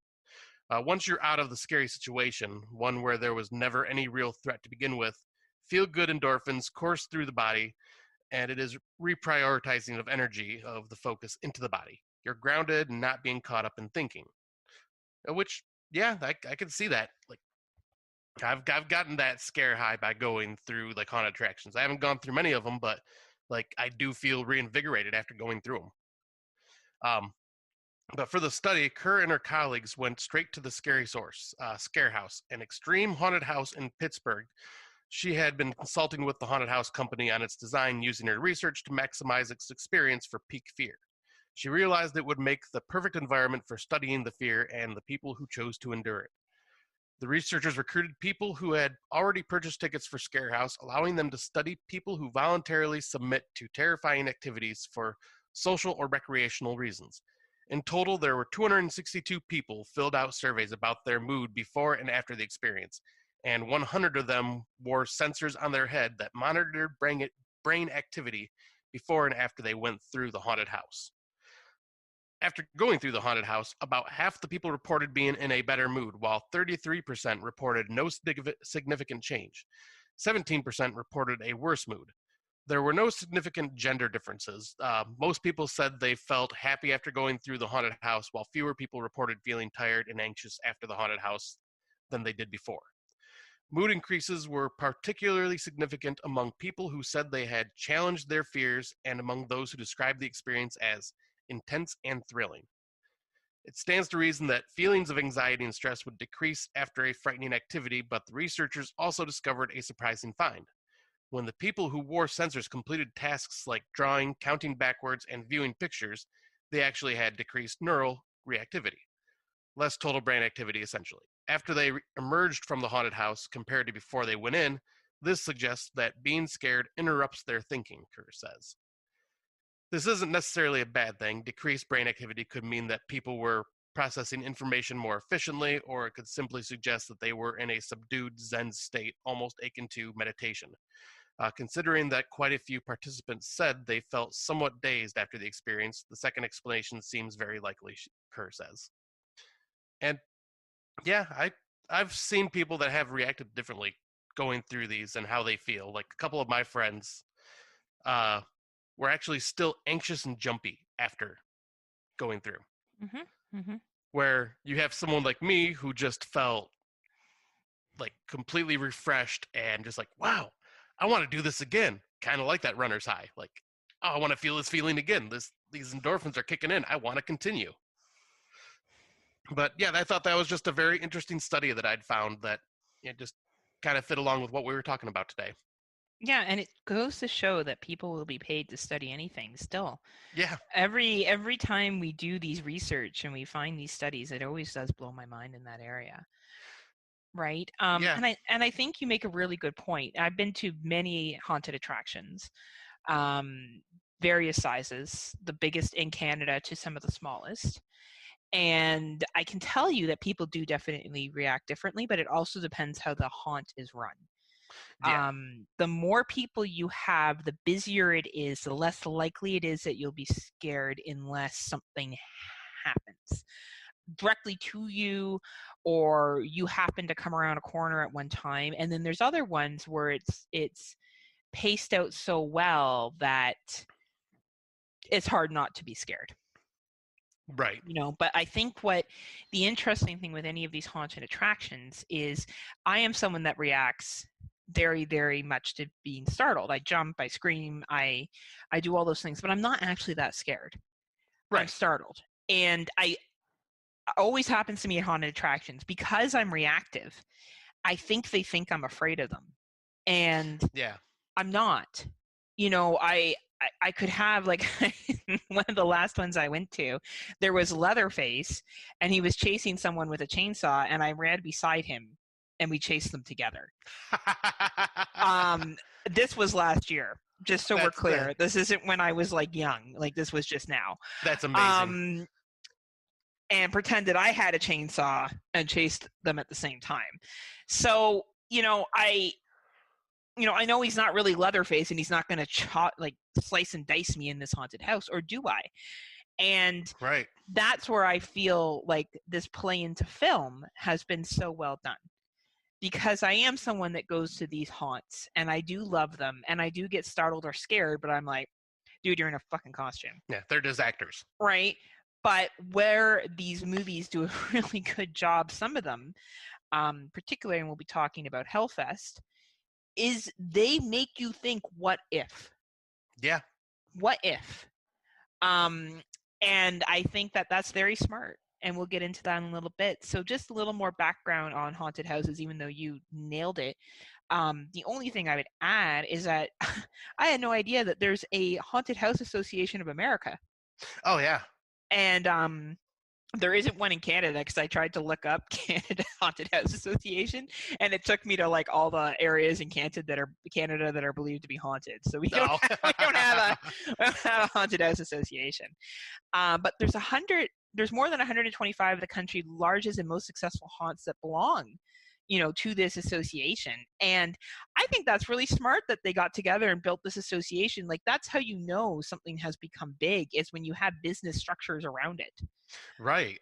And as you kind of talked about with your stuff there, these haunted houses make a lot of money. Yeah, I was really impressed with, like, how much they made. I knew they made decent amount of money, but wow, like, I didn't expect that much.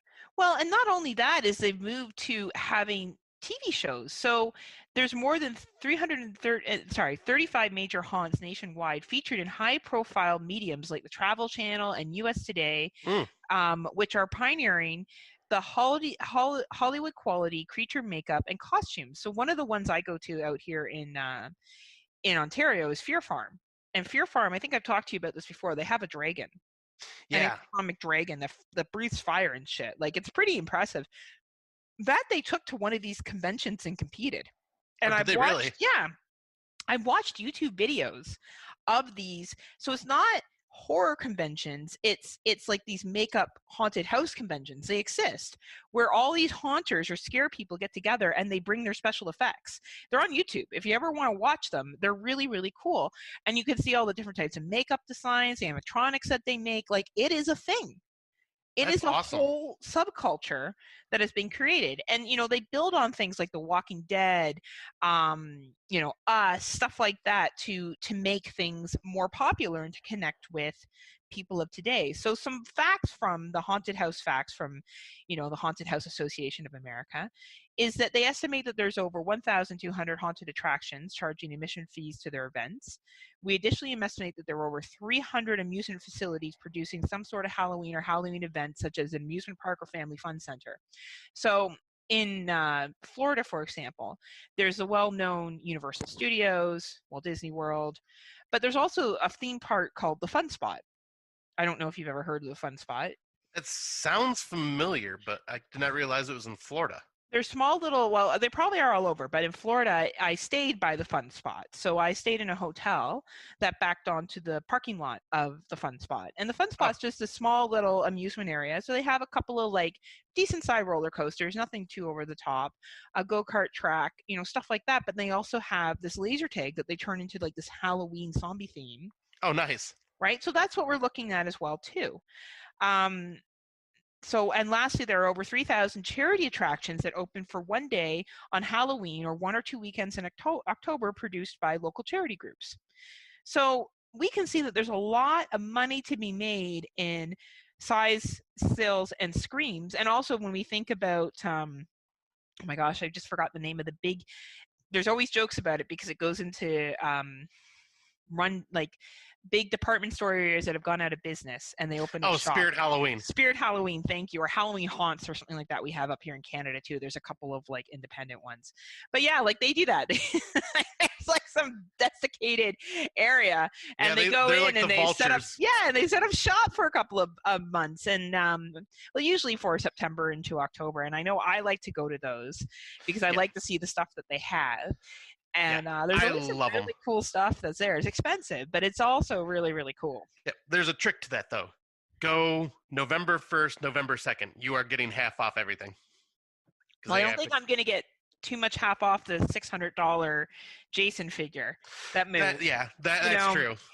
When I'm living my best life, maybe that's when I'll be going back to get that. So anyway, attendance figures. So this is some attendance figures for, yet again, from the American Haunted House Association. So typical haunted attractions average around 8,000 paid guests. This feature grossly depends on the market and the size of the attraction, of course. About 80% of the professional attractions in America attendance has less than 10,000 paid guests or more than 7,000 paid guests. So somewhere between 7,500 and 10,000 per professional attraction is what we're looking at. Yeah, that's crazy. Yeah. Less than 3% of haunted attractions have attendance over 35,000. We're obviously looking at the Universal Studios. Which is right. Dream vacation for me. Go to Universal Horror Nights. Right, absolutely. So Halloween is the second largest commercial holiday in the United States. I'm assuming that Patriots Day is number one. Just kidding. Obviously, it's probably Thanksgiving or Christmas. It's definitely Christmas. Not Black Friday? Oh, Black Friday is tied into Christmas. That's not really a holiday, I don't think, either. No. Approximately 100 countries celebrate Halloween. Over $7 billion is spent yearly on candy, costumes, and activities in the United States alone. Approximately 90% of all households with children will participate in Halloween activities. The most common demographics for the season are teens, young adults between 18 and 34. We can no longer celebrate. We're outliers now, you and I, and everyone else in the horror community. Well, I'm staying in that outlying spot, dang it. No leaving that outlier spot. And the research shows that people enjoy being scared. You already talked about this, while being in a safe environment, such as attending a movie, fill a ride, or a haunted house. Are willing to pay for the experience. Today, some haunted houses will charge as much as $25,000, while most 25. $2,500, $25,000 to go through these haunted houses. It's super amazing. I was gonna say, wait a minute, holy crap. Well, you know what? I wouldn't be surprised if there's something out there one day that for very, very well-off people. So anyway, most haunted houses charge about $25. Most average around $15 per event. Major amusement park haunts charge as much as $65 for entry into their events. Over 80% of haunted attractions in America charge less than $15 per person, while only 3% charge more than $20 per ticket. Roughly 60% of the haunted attractions charge less than $13 per person. So yet again, you're looking at, how big is the event? How many haunts are available? As I said before, when I talked about the Haunted Manor in Niagara Falls, Ontario, they have a hayride that you can pay $20 for, or you can go all inclusive and pay, I think it's like around $60 or $65 for everything, which include 4 or 5 different scares. And they have a illusionist, and they had a band that kept playing songs over and over again that were Halloween themed. That's awesome. Yeah, it was really cool. So Universal Horror Nights, we kind of already talked about that, started in 1991 as Fright Nights, and it has expanded to 11 mazes and scares throughout the park, right? So you have ghosts and ghouls walking around, pulling tricks on people, startling people. And most recently, Us was a haunted house that they had themed both in Hollywood and in Universal Studios. Mm-hmm. And Ghostbusters are some of the other ones that are well known. So anything that's a Universal movie, they can obviously make into a haunted house. Yep. And yeah, they've come up with some that are just really freaking cool. I've seen images, and that's why I say it's like one of my dream vacations to just go there during that time of year and then just have a whole fun weekend of doing that. My ex-husband and I were looking at doing that at one point because I've been to Universal Studios a couple of times now, and it's incredible. Like it's the rides there are very much simulation rides and special effects and stuff like that. So they're very, very well done. So pulling back to Canada because I want to pull in the Canadiana experience. We have a major theme park here in Canada called Canada's Wonderland, and we have Fear Fest that runs out of Canada's Wonderland, and it has been running out of Canada's Wonderland now for I think since started 2005. And it has 11 different haunt mazes and also some of the rides. We have a ride that's a simulation like shooter ride that you get nice. You shoot as you go through, and that's a newer ride that they turn into a zombie ride. And we also have like a Scooby-Doo Haunted Mansion one as well. So it used to be Scooby-Doo, now it's no longer Hanna-Barbera, so I don't know what they use as a theme in that now. Oh, gotcha. Right, but I have been to Canada's Fear Fest, and let me tell you, it was insane. Over 100,000 people attend this event. To Holy give crap. you an idea, it is. When I went 2 weekends before Halloween on a Saturday night with a girlfriend of mine. And this is about 7 years ago now, and it was insane. It was insane. If we hadn't already pre-bought our tickets, we probably would have turned around and gone home. Really, that crazy? We waited an hour and a half to just get into the park. Oh my gosh! Yeah. So we got into the park and we waited in line, and we went into a haunt called the Vampire Disco. Okay. And we're going through this haunt, and it's like literally a disco with vampires dancing around. Okay. Like it was really silly. And then we get to this part where they're kept in like cages and they're trying to grab at you and stuff. And we're packed in so close together because there's so many people. So the scares aren't necessarily working because you can see long away that someone's going to jump out or whatever, even though the makeup's good or whatnot. Right. Anyway, we get halfway through this and we're laughing our asses off, right? Because we think it's the most ridiculous thing. We had a security guard grab us and take us out the back exit. I kid you not. And he said, "You guys aren't taking this seriously enough." And they took us out the back exit, and I just like, oh my god, at 33 years old, I just got kicked out of a haunted house. Like, what the heck? Right? So anyway, we're out there, and we're like, oh, okay. So we went to another one, and it was okay. It was the same thing. It was very, very packed in, but they had little street performers performing things throughout it, and that was pretty cool. And I was able to get a candy apple, which was the highlight of my Heather life. But this is a well-attended event. You have thousands of people that go to it, thousands and thousands and thousands. Canada's Wonderland makes a lot of money, and because it's really only operational from May or April, ideally, not right now because of COVID, until the end of October, though they've started a winter theme now at Canada's Wonderland as well, too. They got to make their money where they can, right? So they're going to have as many people coming into the park as they can. But yeah, definitely as great of an event as it was and great as the special effects were and the makeup and stuff, it was just too many people. Yeah. And because there was too many people, you weren't engaged in it. So then there's also Screamers, which has been going on for a very long time. This one's been going on since 1993.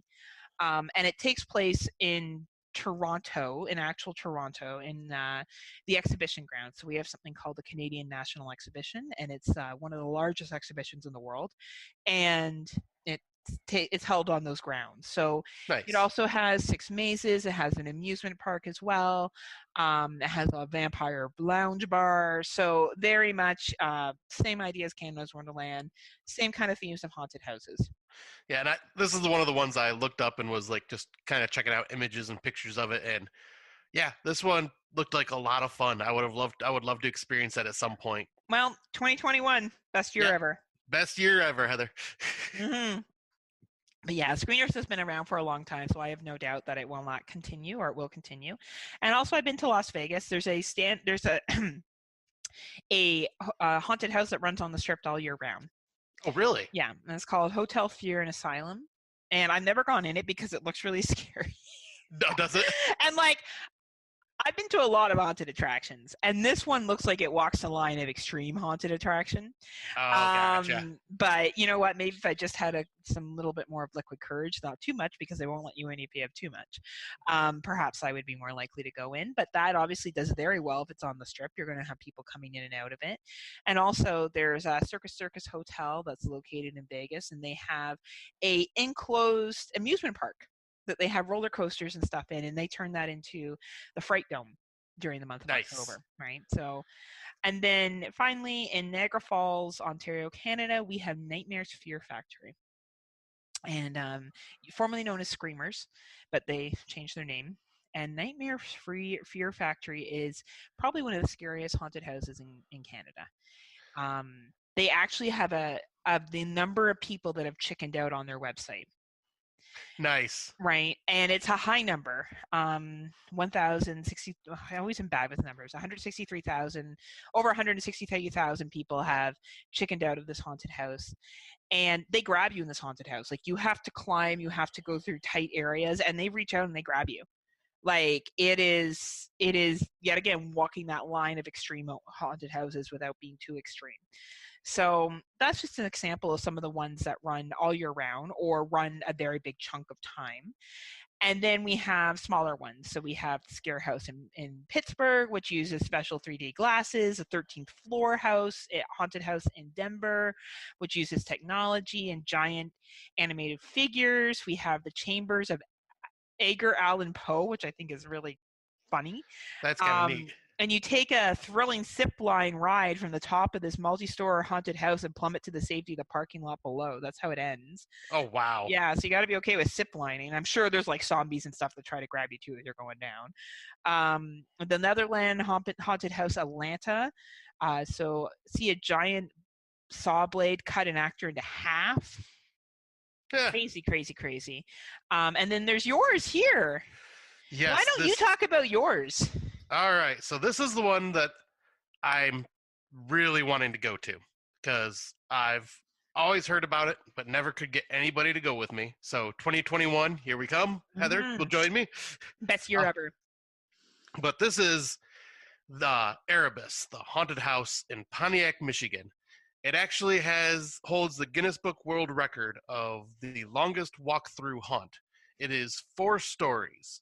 And each year they do a completely different theme and they create these amazing creepy ass commercials for it to put on TV and promote it.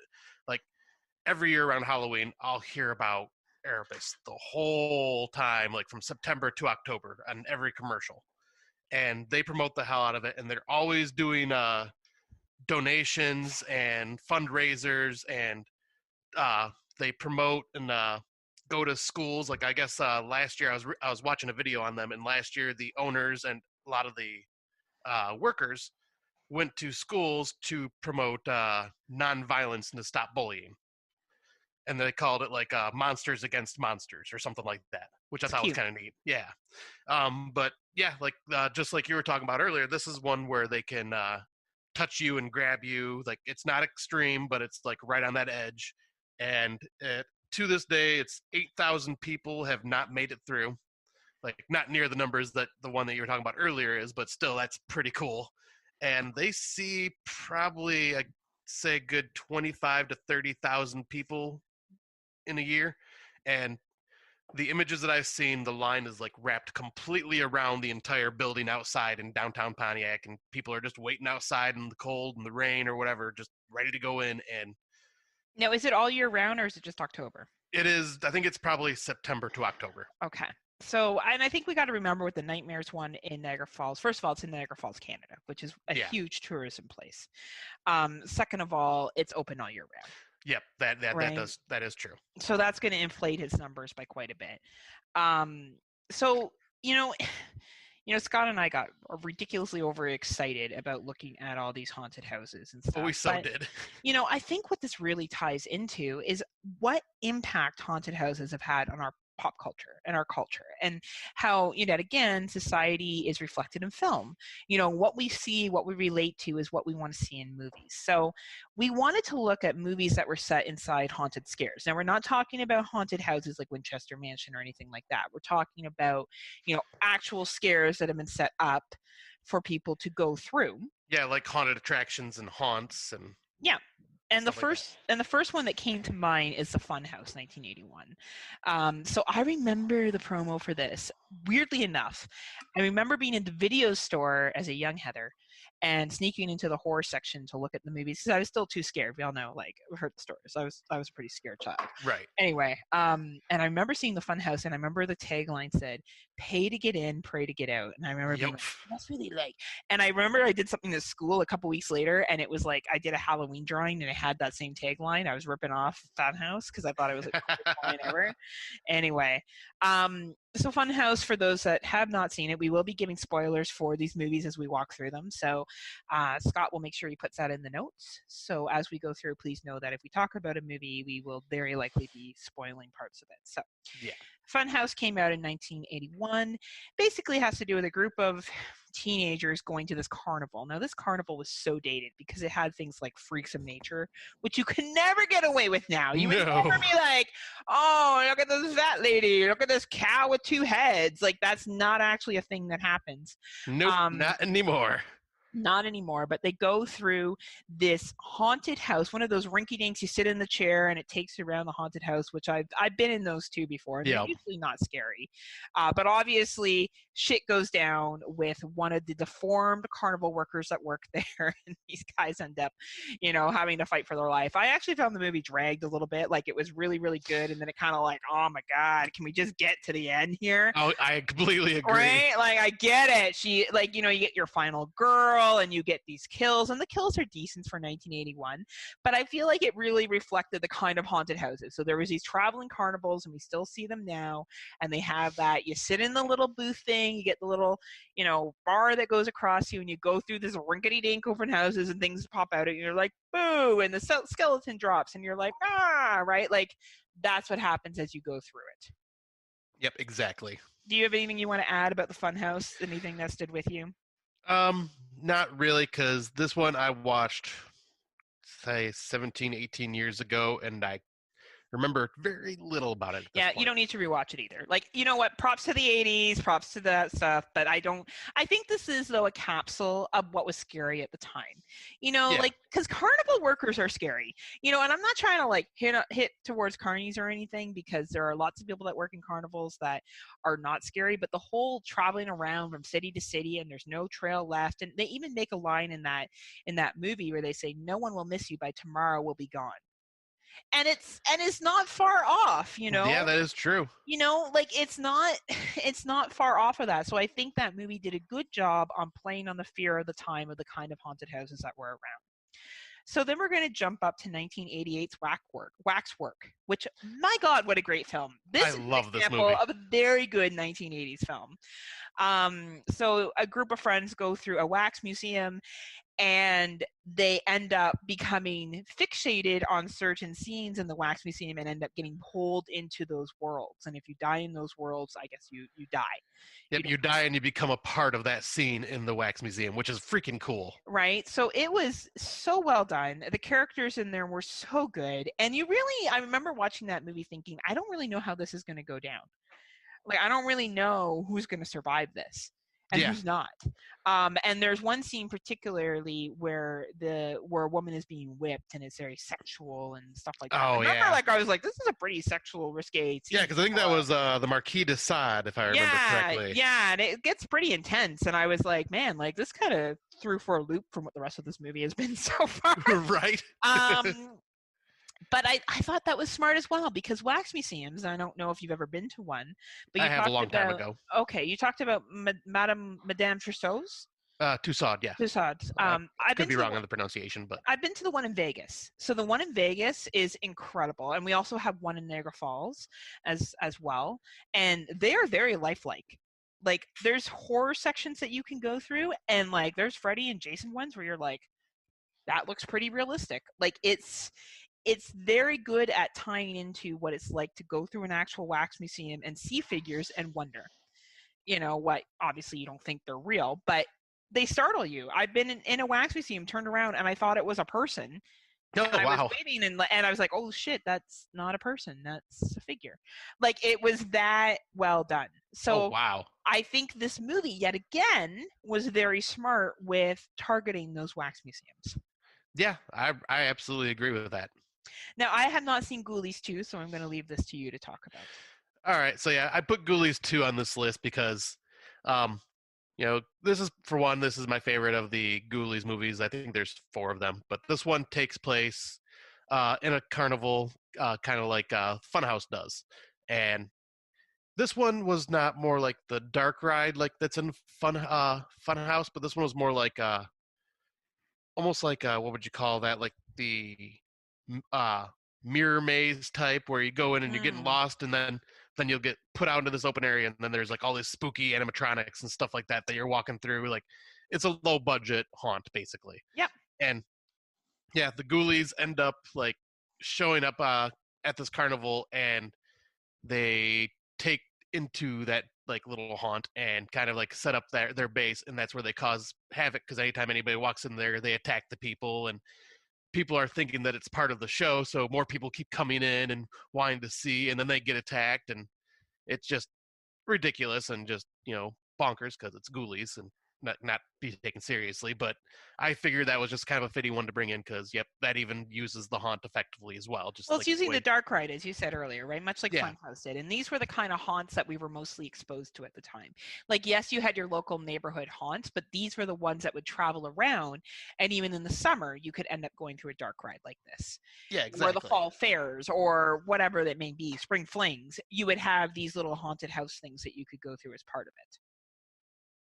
So if we look at moving on to Scare Zone 2009, so Scare Zone looks at a strip mall Halloween horror house, which I think is really interesting, because we have this shift from dark rides to strip mall Halloween houses. And for those of you who are familiar with Ontario, we have a very popular tourist location called Wasaga Beach, or Wasaga Beach, depending how you want to pronounce it.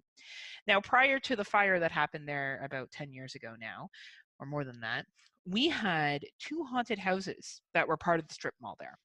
Oh, wow. So there was a tourist strip where there was 2 set arcades, as well as 2 haunted houses, as well as like bars and swimwear and all that kind of stuff too. And these haunted houses were staples of Wasaga Beach, so much so that one of my girlfriends that I knew for many years, her boyfriend's parents owned it. And they would move, and they moved up to Wasaga Beach, and they would run that from May all the way until the end of October. Like, that was awesome. Their money that they made. And then they would come back in October, and they would have this like haunted house thing at their house. That's awesome. It was really, really, really cool. So, anyway, so what I like about this movie here, now I did not end up watching it, but what I find very interesting is that it's done in a strip mall. Yeah, I thought that was a very unique setting. Because we're changing the setting now, right? We're changing the setting more away from the dark ride that is you go through this rinkety-dink horror house and things jump out at you, to actually including real people. Yeah. Because in this haunted house, they paid people who worked in there all day. That was your job. Your job was to scare people in this haunted house. Same with the Nightmare Factory in Niagara Falls. That's your job. There's also a bunch of other ones on Clifton Hill. There's Dracula's Castle, Frankenstein's house, or something like that. And those are also, there's live actors in there too. And those haunted houses are open all year round. So it's a switch over to, as certain things begin to pick up popularity, we start to see them in film. Yeah. Right? It's so true. So then we get to The Scare House, 2014. So this is basically based on a bunch of young ladies, 6 college girls, are invited to an elaborate Halloween fun house that is being hosted and ran by individuals. And it really is a revenge film.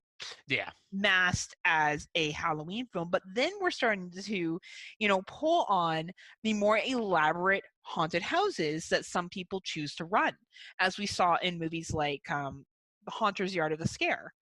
There are some people that spend months gearing up for these haunted houses and have people go through them. So even though they're locally run and not run by something like Universal Studios or Screamers or whatever, they're still very much well put together, well done. And that's what Scare House was reflecting. Yeah, because it was a lot of planning before it all got played out, and you got to like figure everything out. And yeah, I thought this was a really good movie, the way that it was all done too. Like, it was brutal at times too.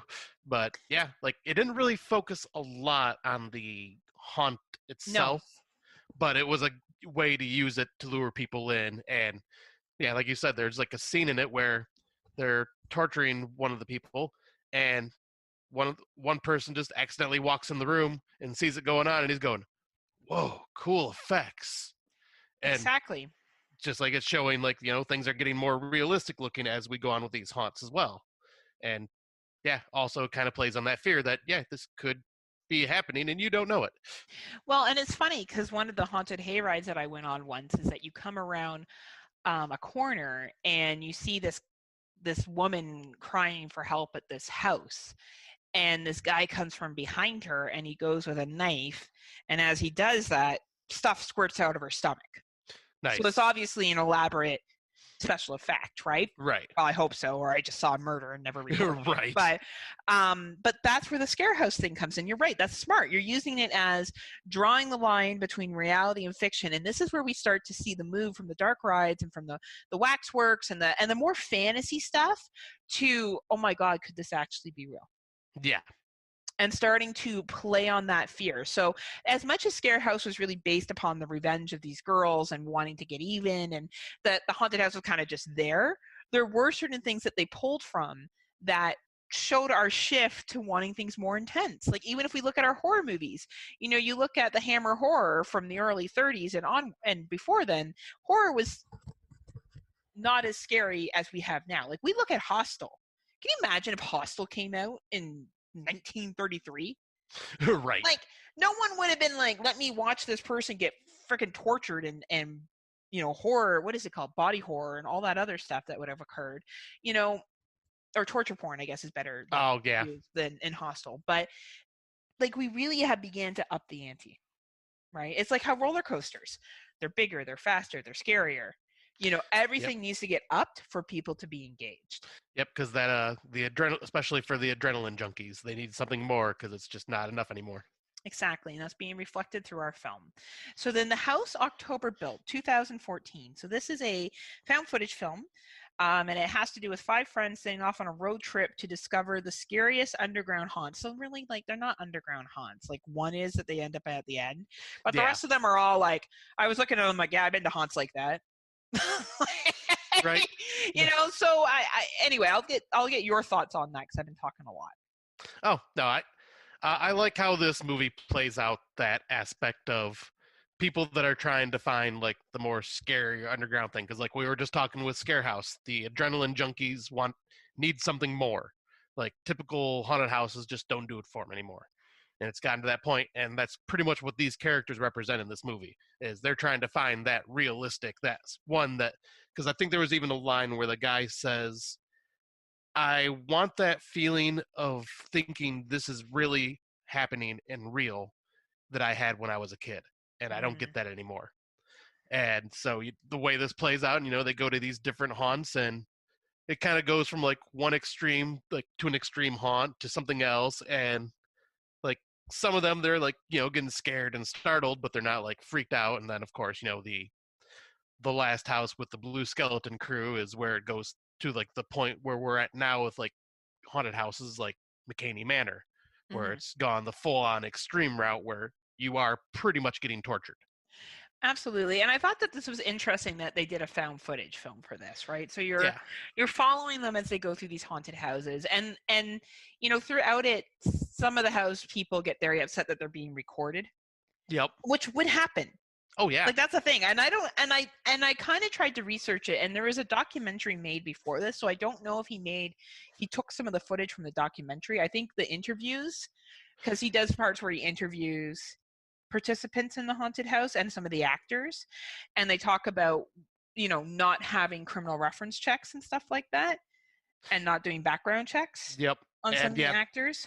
And you are right, that is a lot of this footage is from that, right? So I thought that was very interesting, because even by saying, well, no, we don't currently do background checks, it puts that seed of doubt in your head. Yep. Right? It's almost like other films that came after The House That October Built, and I'm not saying this did, but I think The House That October Built, they have a big thank you to, because it builds that seed of doubt. Yes. You know, as I said, I walk through these things, I get scared very easily. It's not hard for me to startle, but I'm not scared once I get startled because I'm like, dude, this is fake. Like, this isn't real. You're not going to really hurt me. I'm not Right. concerned. But it does put that seed of doubt. Oh, it absolutely does. You know, what if this was real? What if this was somebody who is unhinged and they're upset by how I react and they follow me after it's done and they're not pleased that I wasn't scared, or they take their role too seriously, or they have, you know, whatever relationship to this role that may be not healthy. Yeah. Right. And I think the house that October built does a very good job of laying that basic foundation of doubt. Oh, they definitely do. So to move on to the Funhouse Massacre. So this one goes back to more of a storytelling. So 6 of the world's scariest psychopaths escape from a local asylum and proceed to unleash terror on the unsuspecting crowd of a Halloween funhouse. So this is more of a bigger theme park thing, and it's definitely more of a comedy, right? Like there's there's some funny shit that happens throughout this movie, and yet again, I would say that's very much a realistic haunt. Yeah. You know, there's a school scene where there are, you know, dead kids in chairs and stuff, or you have to walk through areas where torture is occurring. Like there's parts where people are really being tortured by these psychopaths, but people think it's part of the show. Yep. You know, and they're like, wow, really good special effects and stuff like that. So it's then planting that seed of doubt. And then even the part where 2 of the radio show hosts get off. So they have these radio show hosts there supposed to be like, oh, look, come to this event, you know, marketing and stuff like that. They get killed. And people are like, yay! Like, part of the show. Right? And like, I've seen shows like this. I've gone to events like this and I'm like, yeah, like you see stuff and you're like, well, it's part of the show, so it's fine. But it puts that seed of doubt. Yeah, it does. Is there anything you want to add to Funhouse Massacre that I haven't talked about, or anything? No, I think on that one, this? I think that one you pretty much nailed. Okay. And then Fear Incorporated, so 2016, a horror junkie and his friends sign up with a company to bring their customers' greatest fears to life. Yet again, we're continuously building on this extremity, right? Yep. Make it more extreme, make it more scary. And then we have the sequel to the house that October built too, which I have not seen, that you have, so I'll let you take it over. Yep. This one I just liked. I wanted to bring it up in here because it talks about the different types of haunts there are, by this one having a 5K zombie run where they like go to like a place where they actually took the time to create this desolated like zombie apocalypse town, and you're running through it and trying not to get caught by these zombies. And once again, it's the same characters from the first movie.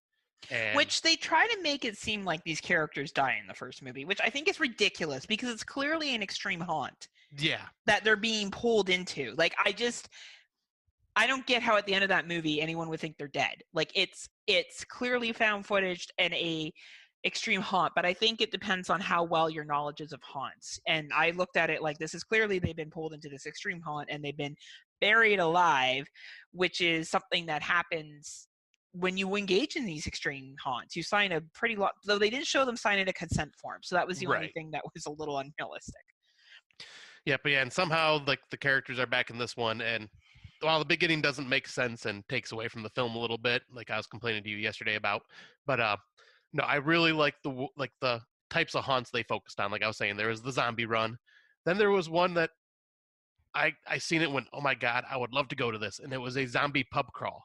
And it's just, and it's like a huge like party out in the streets, and they're like, you know, drinking everybody's dressed in zombie outfits and drinking and just you know, having a good time. And then there's, you know, another extreme haunt they go to, and then they go to a haunted hayride. Like I just wanted to add that in here because it's like, yeah, it's showing the other different types of haunts that are out there and focusing on those. And like once again, they are worried about worried about that blue skeleton crew finding them again, because that's kind of how it gets wrapped back into the first movie. And yeah, once again, like it's just, you can't trust who is around you because these people could be anywhere, and they're part of the haunts. Yeah, it's interesting, right? I feel like this one was just made to make money. Like he just realized how well he did with the first one and was like, I'm going to make this, because it makes no real sense. And it's great that it showcases different haunts and stuff, but I think it depends what you're exposed to, because I knew about all these because we have them up here. Right, You and I know, knew about I knew about all of them except for the pub crawl one. But like, I just thought it was neat that they showed that in a horror film, because usually it is just like the haunted attractions or the extreme haunts that they focus on in movies. Absolutely. And I guess that ties into Ruin Me as well, which is, we talked about this before. It's, a slasher sleepout. And I figured out the place that has it up here is called Bigamins. Oh, And they nice. do a slasher sleepout as well. And it's the same, only it's zombie related. Zombies chase them. And it's the same idea, right? So the game turns deadly. And I've always thought with stuff like that, yet again, we're looking at the layer here of not doing criminal reference checks, not knowing who they're hiring. You're going to do this thing where it's overnight and you're chased and you have to sign a waiver, and you basically sign any fault of the haunted house out with that waiver. Yeah. And there's a reason why they don't want to be sued, obviously, if you get scared or something happens to you. But Ruin Me developed on that too, right? That was a Shudder film that we had talked about a couple weeks ago. And it gets to the point halfway through that film where the main character doesn't know if it's real or not real. Right. And it gets pretty dark. Even throughout that, later on when you find out that it was all staged, except for a couple of parts of it. One part in particularly where her current boyfriend kidnaps her ex-boyfriend and drowns him, basically, or tries to drown him. Mm-hmm. The rest of it was all real. And I remember thinking, man, that's intense. She's fighting back and she's feeling like she's the final girl, and they made her into the final girl. And it was a little it was a great movie, don't get me wrong, but I think I would feel very overwhelmed in that situation too. Oh, for sure. Right. So yet again, though, playing on that whole fear of things coming real. And then we have Spookers and Haunters, The Art of the Scare. Both of them are on Shudder, and they're more documentaries talking about haunted houses. We've talked about Haunters before. It's very cool. They talk about the development of these neighbor haunted houses to some real extreme ones where they waterboard you and they push your head into feces and really gross things. Very vile. And yet again, if we're not doing criminal reference checks and stuff like that, which it doesn't sound like they're doing, and they won't stop either. There's many videos shown of, the person saying, "I've had enough, stop." And they're like, no, you're not done yet.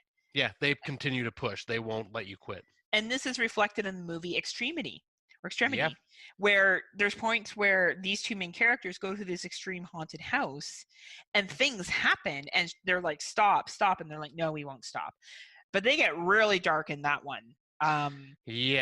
The main character is sexually and physically abused by her father, who goes to jail. She goes to this haunted house because she has all these issues as she grows up past this abuse and stuff. And then they bring her father to the haunted house and have this confrontation with him. Yeah. Which I don't even know how they knew that. It was, I guess, because you had to submit an essay as to why you want to be part of this extreme haunted house, which is the same in Haunters. We saw that for some of the extreme haunted houses too. You had to submit a video and do a phone call, interview. But it seemed like it was, I don't know why you would bring back someone who sexually abused somebody and have them face the haunted house. That seemed obviously as part of the plot of the movie, and I get it, but it just seemed like it was on steroids to what extreme. Oh, for sure, yeah. Right. It went above and beyond what it needed to. Which is fine. Yet again, they're trying to reflect of what could happen. But that is based off the Haunters Art of Scares, talking about why these people do it. A lot of them feel accepted in this community, and Spookers talked about that as well too. But the interesting thing about Spookers is it's Australia, and the haunted house is run all year round, and it's in a former asylum. Oh, nice. And you have two sides of the coin, right? You have the people that are like, oh, this is so cool, and then you have people from the mental health community going, we're trying to eliminate the stigma. And then you open a haunted house in an asylum. Interesting. And the people in there are mental health patients, and those are the people that you're pretending are violent, right? So they go through some of the makeup for some of the characters, and the people are like, oh, I'm playing someone who has schizophrenia or who's crazy and eats babies and stuff. And I am very much on the mental health side of it. I agree with the mental health providers, and I'm going to explain why. I am sick to death movies that portray mental health, individuals with mental health or mental illness as predators. It actually makes me angry Yeah. because they are more likely to be victims of assault. It does nothing but build crazy beliefs of schizophrenia, like in Secret Window with Johnny Depp, and how they present his schizophrenia is insane. Like Yeah. the portrayal is insane. Like it makes it seem like anyone who has schizophrenia is going to be a violent person that's going to hurt you. And over, the documentation and the facts have shown us that people with mental illness are more likely to be victims of a crime. They're more likely to live in poverty. Like it really gets me fired up. So I'm trying to like pull it back a little bit. So I get the appeal of doing the haunted house in an old asylum. I do understand that appeal. I do understand creating these above normal, scary like figures, like somebody who eats babies and is crazy, quote unquote crazy, and like I understand the appeal, but I damn well get how that does nothing but continue to stigmatize. And I honestly don't know where the line should be drawn. Yeah, that is a very tough line to be drawn because I am right there with you. Like this whole mental health, using it as a scapegoat for why bad things are happening and they're the villains for it. It's overdone and it's ridiculous. It's does nothing for like helping people like Or learn decreasing about the the mental stigma. issue. Yeah. Like, do you have friends that have schizophrenia? Not that I know of. I do. I know people that have schizophrenia that are on medication. I wouldn't say friends. That's probably a loose word to use. But I know people that do. And let me tell you, they don't do this shit. Yeah, I believe that. Okay? You know, I have friends that have various mental health issues. And I have never been afraid of them because of that. If anything, I have been concerned of them hurting themselves or something happening to them. Right, because they more than likely won't either hurt anybody else. They would more Yes. likely hurt themselves before that. And it's not that those things don't happen. And yet again, the asylum was also that they used in Spookers was a great setup. Like it's big, it has all these different rooms. Like I can yet again see why. And they create this family. There's a lot of people in the actors that go there and they're like, you know what, I was bullied at school, but here I'm accepted. My parents don't talk to me because I came out as homosexual, but people here support me. One gentleman gets diagnosed with HIV while he's there. And everyone kind of crowds around him in this support group. So I totally get where you feel like a misfit in society. You come here, you can make up your own self, you can be whoever you want to be, and you're accepted. And that in turn is helping with mental health. But then you have this other side of it. And I think that this documentary, it's on Shudder, it does a very good job of exploring that. And I don't have the answer for what is too much, what is too little, but I think it's an interesting conversation. Yeah, that is like a really good conversation to have. And this is one that I wanted to get around to watching before we did this, but unfortunately did not have the time. So I am definitely going to be sitting down to check this out real soon because I'm very curious. Yeah, I would definitely recommend it. And I think it plays really well on where our development has come with these haunts too, right? So this is all in 2017. And then in 2018, we explode. Yeah. Oh my You would go all goodness. over the place. We have the Extremity movie, which is about the young woman that, you know, exposes herself to the extreme haunted house and they pull her abusive father into it at the end. And like, it's very, very extreme. We have Hellfest, which is probably one of the most well-known ones because it had a theatrical release. Yeah, and I like this one because this is where they kind of bring in the whole Universal Horror Nights kind of haunted theme park to the mix of horror films. Yeah, like it's very, very smart. And like how the whole thing is filmed and how they go to different locations within the theme parks and the part where Tony Todd's in it with the guillotine and the young lady that's in it, she was also in the Scream TV series. I can't remember the actress's name. Was she the big horror movie fan that's like, oh, this is so cool, I love this? Yeah, and she kind of similar in the Scream series too. So I thought that was really, really cool. And, you know, it has a really, like, the ending where you're like, oh my God, yet again, spoilers in this section, guys. It's some dude that has a family. Yeah, and he goes home to his young child. Right. So that yet again causes like, how did he get in there in the first place? How did he manage to fit in? How could this happen? Yeah. I think that movie, out of all the movies that have come out, walks the line the most of could this happen? Yeah. Yeah, because he's just walking amongst a big crowd of people, and where people are dressing up for the fun of it and dressing up for their job, and he just blends right in, and no one thinks none the wiser, and he's sitting here just following these people, stalking them through this whole part because of that, and not being stopped. And I remember watching this movie and thinking, that is like Canada's Wonderland. Oh, is it? That's how it was more crowded than that. Okay, wow. It would have not been, and at Canada's Wonderland, there was a fight in the parking lot between, I say gang members because like it's people that think they're with the Bloods and the Crips. I don't think if you're going to Canada's Wonderland at 17, I don't know, maybe you are. Maybe that's just my own like biased attitude. It just doesn't seem right. Doesn't seem like that Well, would be a there thing. are people that are. We do have a high level of gangs in Toronto. That is not, Well, any- I'm not any- talking about that, but right. But like, we did have violence in the parking lot because you have that many people together. It's going to happen. But I could see, like, after went to Wonderland, I went to Wonderland and saw this, and I'm like, yep, like that isn't too far off. And that's the best part about this horror, is it puts that seed of doubt. yep. Right? Could this actually happen? And then we have, I'm going to skip over some of the other ones that I haven't seen, but I'm going to talk about Bloodfest. I thought Bloodfest was hilarious. I love the part where they realize that they're real chainsaw people that are coming after them, and they go into the zombie thing, and the one guy doesn't believe that they're zombies, and he's just like stomping on the ground, and then these people that have been infected with whatever drug they've given them try to eat them. And I think it's hilarious. I know you don't like this movie that much. I love it. I think it's super funny. I thought it was well done, besides the ending, which was a little cheese and really poor budget. And I thought it was funny. Like Yeah. the Craigslist, where did we get the clowns from? Oh, my Craigslist. I God. thought that joke was mint. I thought that was Like, it was see, funny.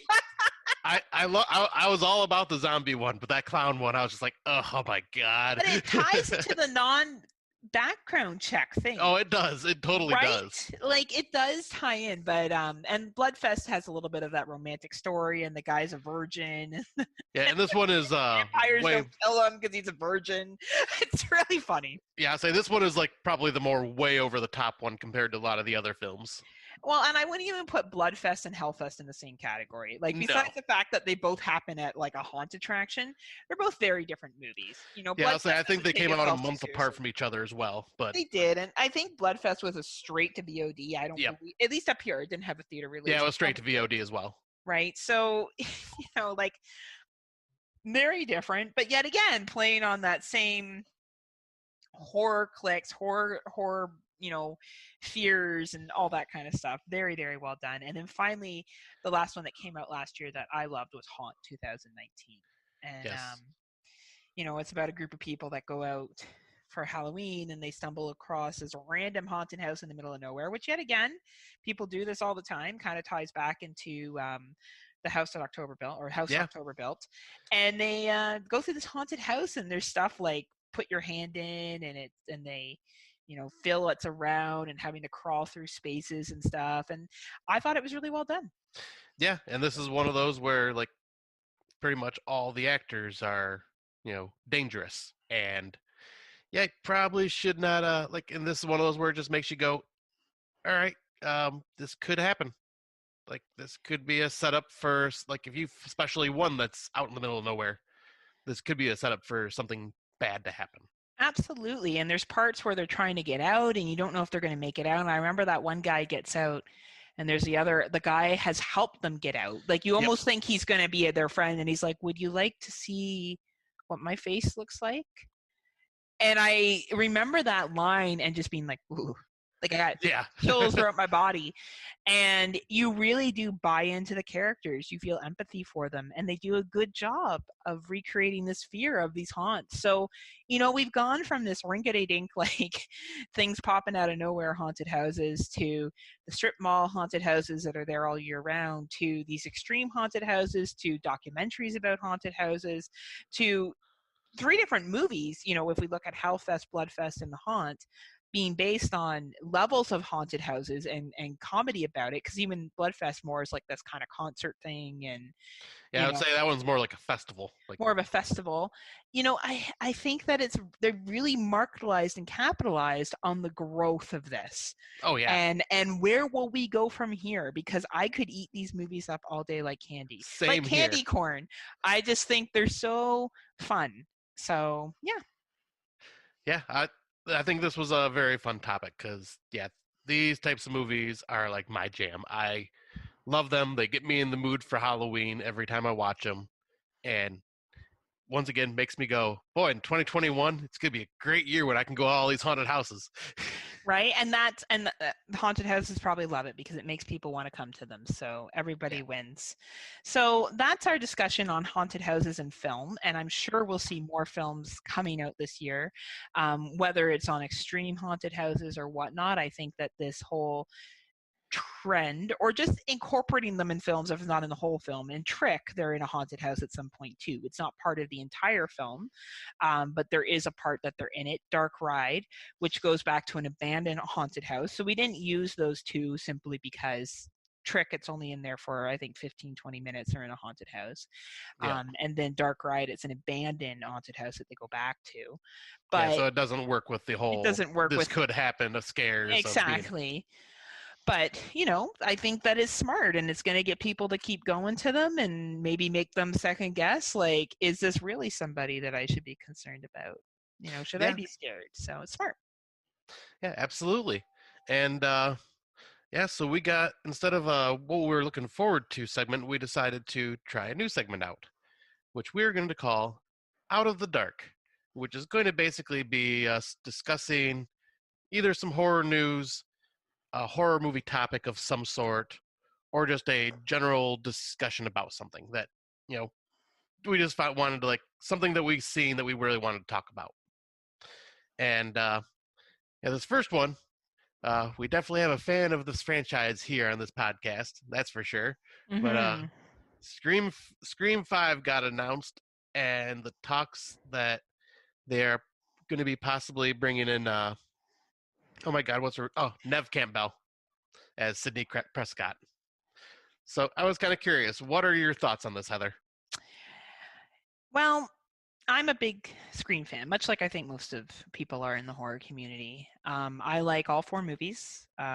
We did a commentary on Scream 3 that will be released. And I thought Scream 4 was a perfect little bow on the series. I think they did a good job of putting some new life into it, making it more relevant for generation in 2011, pulling in some pretty well-known young actresses at the time. Yep. And actors, and really, Lords of Chaos, the guy that was in Lords of Chaos is in Scream 4. I can't remember his name. Culkin. Oh, Rory Culkin. I didn't realize he was in that. Yeah, I'm pretty sure he is. I think he plays one of the killers. Oh, nice. I think so. But I've seen the series. I've seen the MTV series. I watched season 1 and 2. Thought that was a really good readaptation of the story. I do think we have reached a point where we don't need a Scream 5. Will I go watch it? Of course I will. Of course I will. Of course I'll support Nev Campbell. And it's not that I don't think Sidney should come back. I just think we've reached this point with the series of what else can we add to it with those characters. What else can Sidney Prescott bring to this role? Like, how are we going to continuously bring this back from the dead? Yeah. That's I think that if it was a readaptation, a reimagination, another TV series, I would be down with it. But I feel like there's just other things that could be remade, redacted, that need a fresher look. I really don't know if a Scream 5 is going to bring in new viewers. I really just I don't see what's left to do with the story. Yeah, because I agree with you. Like, Scream 5 will, it's not going to bring in new viewers because it's the 5th movie in the franchise. This is only going to bring in people that have already been watching this franchise either when they first came out or have seen them in the recent years. No one's going to want to just, like, for a first-time viewer, go, I'm going to see part 5 of this particular franchise. And I agree with you because I've seen Halloween 5 and I like Halloween 4 and 5. I'm probably in the minority there. And I don't mind 6 either, actually. But like, Donald Pleasance survived through all those too. So it's not even a beef with having Cindy come back. Like, why Right. is she back already? I don't even care about that piece. But I agree with you. Like, I watched Halloween 5 because I had seen the other Halloweens. Yeah. And I wanted to just see where they were continuing with that story. And you really had to see Halloween 4 before you saw Halloween 5. And before Halloween 4, you really did need to see 1 and 2 for it to really make sense. So, yeah, I don't know. I really, I get that there's a lot of people in the community that are gung-ho for this, and I'm a huge Scream fan, as I said, and I don't know. I just don't know what they're going to do with the story that's going to make it anything special. Yeah, because they've already pretty much hit like almost every different type of beat that they could have with the rest of these, with the other movies before this. Well, the first 3 movies, whether people like the half-brother plot line or not, it ties in. Yeah. Like, all the killers, you go, oh, that makes sense. Yep. Like, whether you like it or not, it still makes sense. And in the 4th one, they did a good job of going a different route and what they used. But even I walked out of the 4th one, and Scott knows my love for the Scream series, and I went, that will do, Donkey, that will do. Like, Yeah. you've done it. Like, this is good. Let's leave it on a high note. You leave the party when the party's jamming, not when like everyone's drunk and puking all over the place. So Right. That's a good example. Right, like that's how I feel about it. I think things like Death Dream, which is a movie from the 80s, a Canadian movie, could be remade and be made better. Yeah. I would like to see Death Dream remade, readapted.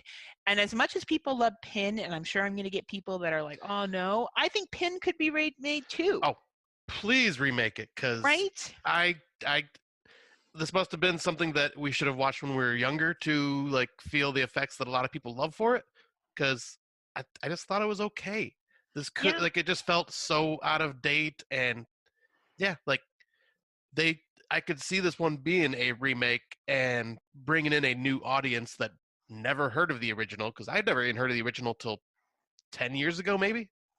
Yeah. And I I thought I was a big horror fan, but I had no freaking clue about this movie. And same with Death Dream.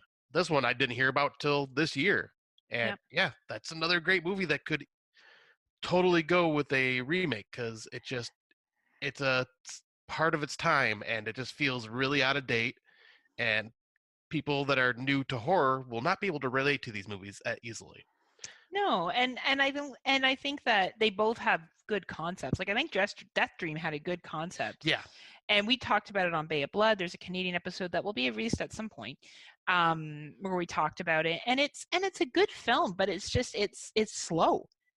Yeah. Like, it's slow, and I think that that's something you could expand on. And as much as I love the Changeling and Gregory Peck in that movie, I think the Changeling could be redone too. And no, am I trying to say it would be better? Of course not. But like, you could do a new adaptation on it to bring new horror fans into the genre. That's okay. Right. Yeah, because, well, and for me, The Changeling, I love the movie. I just watched it for the first time recently, like probably in the last month. But I felt this one was kind of dragged a bit. Yeah, there's parts where it does drag. It's a great ghost story, though. I think Yeah. it's one of the best ghost stories of all time. Oh, I am right there with you. It is definitely in my like top 5. If I ever had to make a top 5 ghost story list, like this one is there, because it hits the notes of what I like about a ghost story, with the effective atmosphere and just the creepiness, and the story itself is really good. But there is just a part, like I think it was in that second act, that just kind of drags a bit. And Yeah. like, yeah, I wouldn't mind seeing it remade. Yeah, it would probably be, like you said, not nearly as good, but like it would bring in a different audience that, these remakes will always bring in an audience, and not all of them, but some of them will go, you know what? I now want to see the original to see what this is based off of, and kind of like see what I can get out of it. Because I've done that with several remakes throughout my years, where I've never knew of the original till it came out, and I'm going, well, now I'm going to go back and see the original. And what is good, right? And what is good? I think Gregory Peck's performance you can never take away from. He's an incredible actor. And the acting in that movie and the filming of the house and everything is breathtaking. But for us to think that there isn't another good actor that can come in and do this, like, I'm so tired of people putting movies on pedestals and saying they can never be remade. Yeah. Like, I think with the right writer and the right cast and the right take on it, and it may not be the best for you, and that's fine. But for somebody else, it may be. Yeah, and this could be like a stepping stone for someone to get into horror. This could be like their first horror film. Absolutely. Or it could be an excellent, more modern day readaptation of a story. Yeah. I find the original Kojo boring as hell. Yeah. And maybe if someone remade that, and there could be people that love it, and I may see the remake and be like, this is great. And someone may see the remake and go, this sucks. But you know what? Like, that's okay. It's okay to have differing opinions over what is good and what is not good. And you can do that, and that's all right. And I feel like we just need to get there as horror fans and as podcasters too, to be quite honest. Yeah, because a lot of people, especially in just the horror community, like in general, get on this soapbox of saying things are untouchable. And no, nothing is untouchable. And don't worry, if a remake comes out, it's never going to take away from what the original was. Like, and you can't go, like, you can watch the original as much as you want. That's what I never understand. Yeah. Why people take it such offense. Like, if they make Scream 5, I'm not going to be like, oh man, they made Scream 5 and Cindy was in it and I'm so mad about it. If I don't like it after I watch it, then I just don't watch it again. Right, Like, same with me. How does any of this impact your life to the point that you have to get that mad about it? I don't understand it. And maybe it's because I get so mad about other things and people would say the same thing about me in those areas. So I don't know. Maybe I'm just, pot the kettle. But anyway, my thoughts.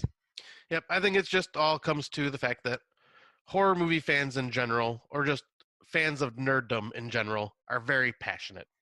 And sometimes our passion goes a little bit beyond healthy. So it just, everyone just needs to, relax.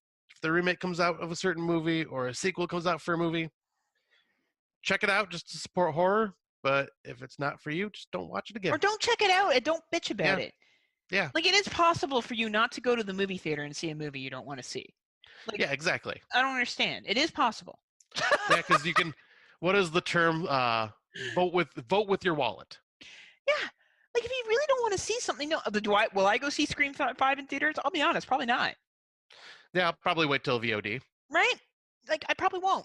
I probably won't go see it. Does it mean that I need to let everybody know that I'm not going to go see it and this and that and the other? No, it doesn't. No, not at all. It actually doesn't mean that. Anyway, this has gone on to another side rant that, we could create a side podcast for this. Right. So bottom line is that's what we're looking forward to. Our plugs. I'm going to do our plugs for a change because I always want to do them. We are on It's Not Horror Okay with Nudie from NFW, as well as Android Virus from Android Vision, and as well as Venom from No More Room in Hell, Fresh Cuts, In the Mic of Madness, and every other show on Horrorphilia Network. We have also, let's see, we were both on Fresh Cuts for Vivarium. Yep. That was released about 2 weeks ago. And I was on Fresh Cuts recently for Blood Quantum, and you've been on some stuff, haven't you? I feel like I'm missing something you did. I just did the Rotten Roundtable with the Horrorcast recently. Yes, and I think that's... Oh, and we'll be on a commentary next week that will be coming out. Yep, with the Horror Returns. And that's about it. Oh, and yeah, you're also your Double-Edged Double Bill episode released. Yes, the Double-Edged Double Bill episode came out as well. So yeah, you can check us out on those. Yep, and then like as always, we have our Facebook page, the Friday Nightmares Podcast. So search us up, find us there. We're slowly building a good community there, and we hope to continue that. And until next time, unpleasant dreams.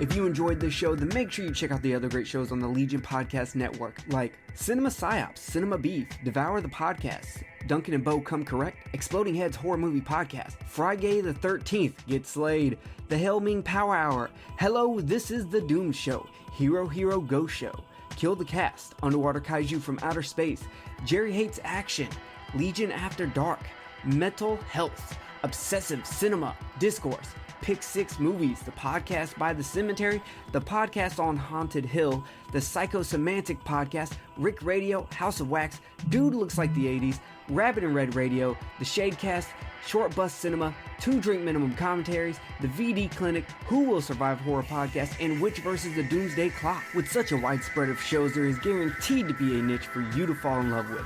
Horror, politics, movies, books, sex, music, commentaries, health, video games, kaiju, action, news, comedy, and opinions that would most likely get you killed in some parts of the world. We are proud to bring you some of the best podcasting in the world. Check us out at www.legionpodcast.com, iTunes, Spotify, Stitcher, YouTube, and any other dark corner of the internet where podcasts can be found.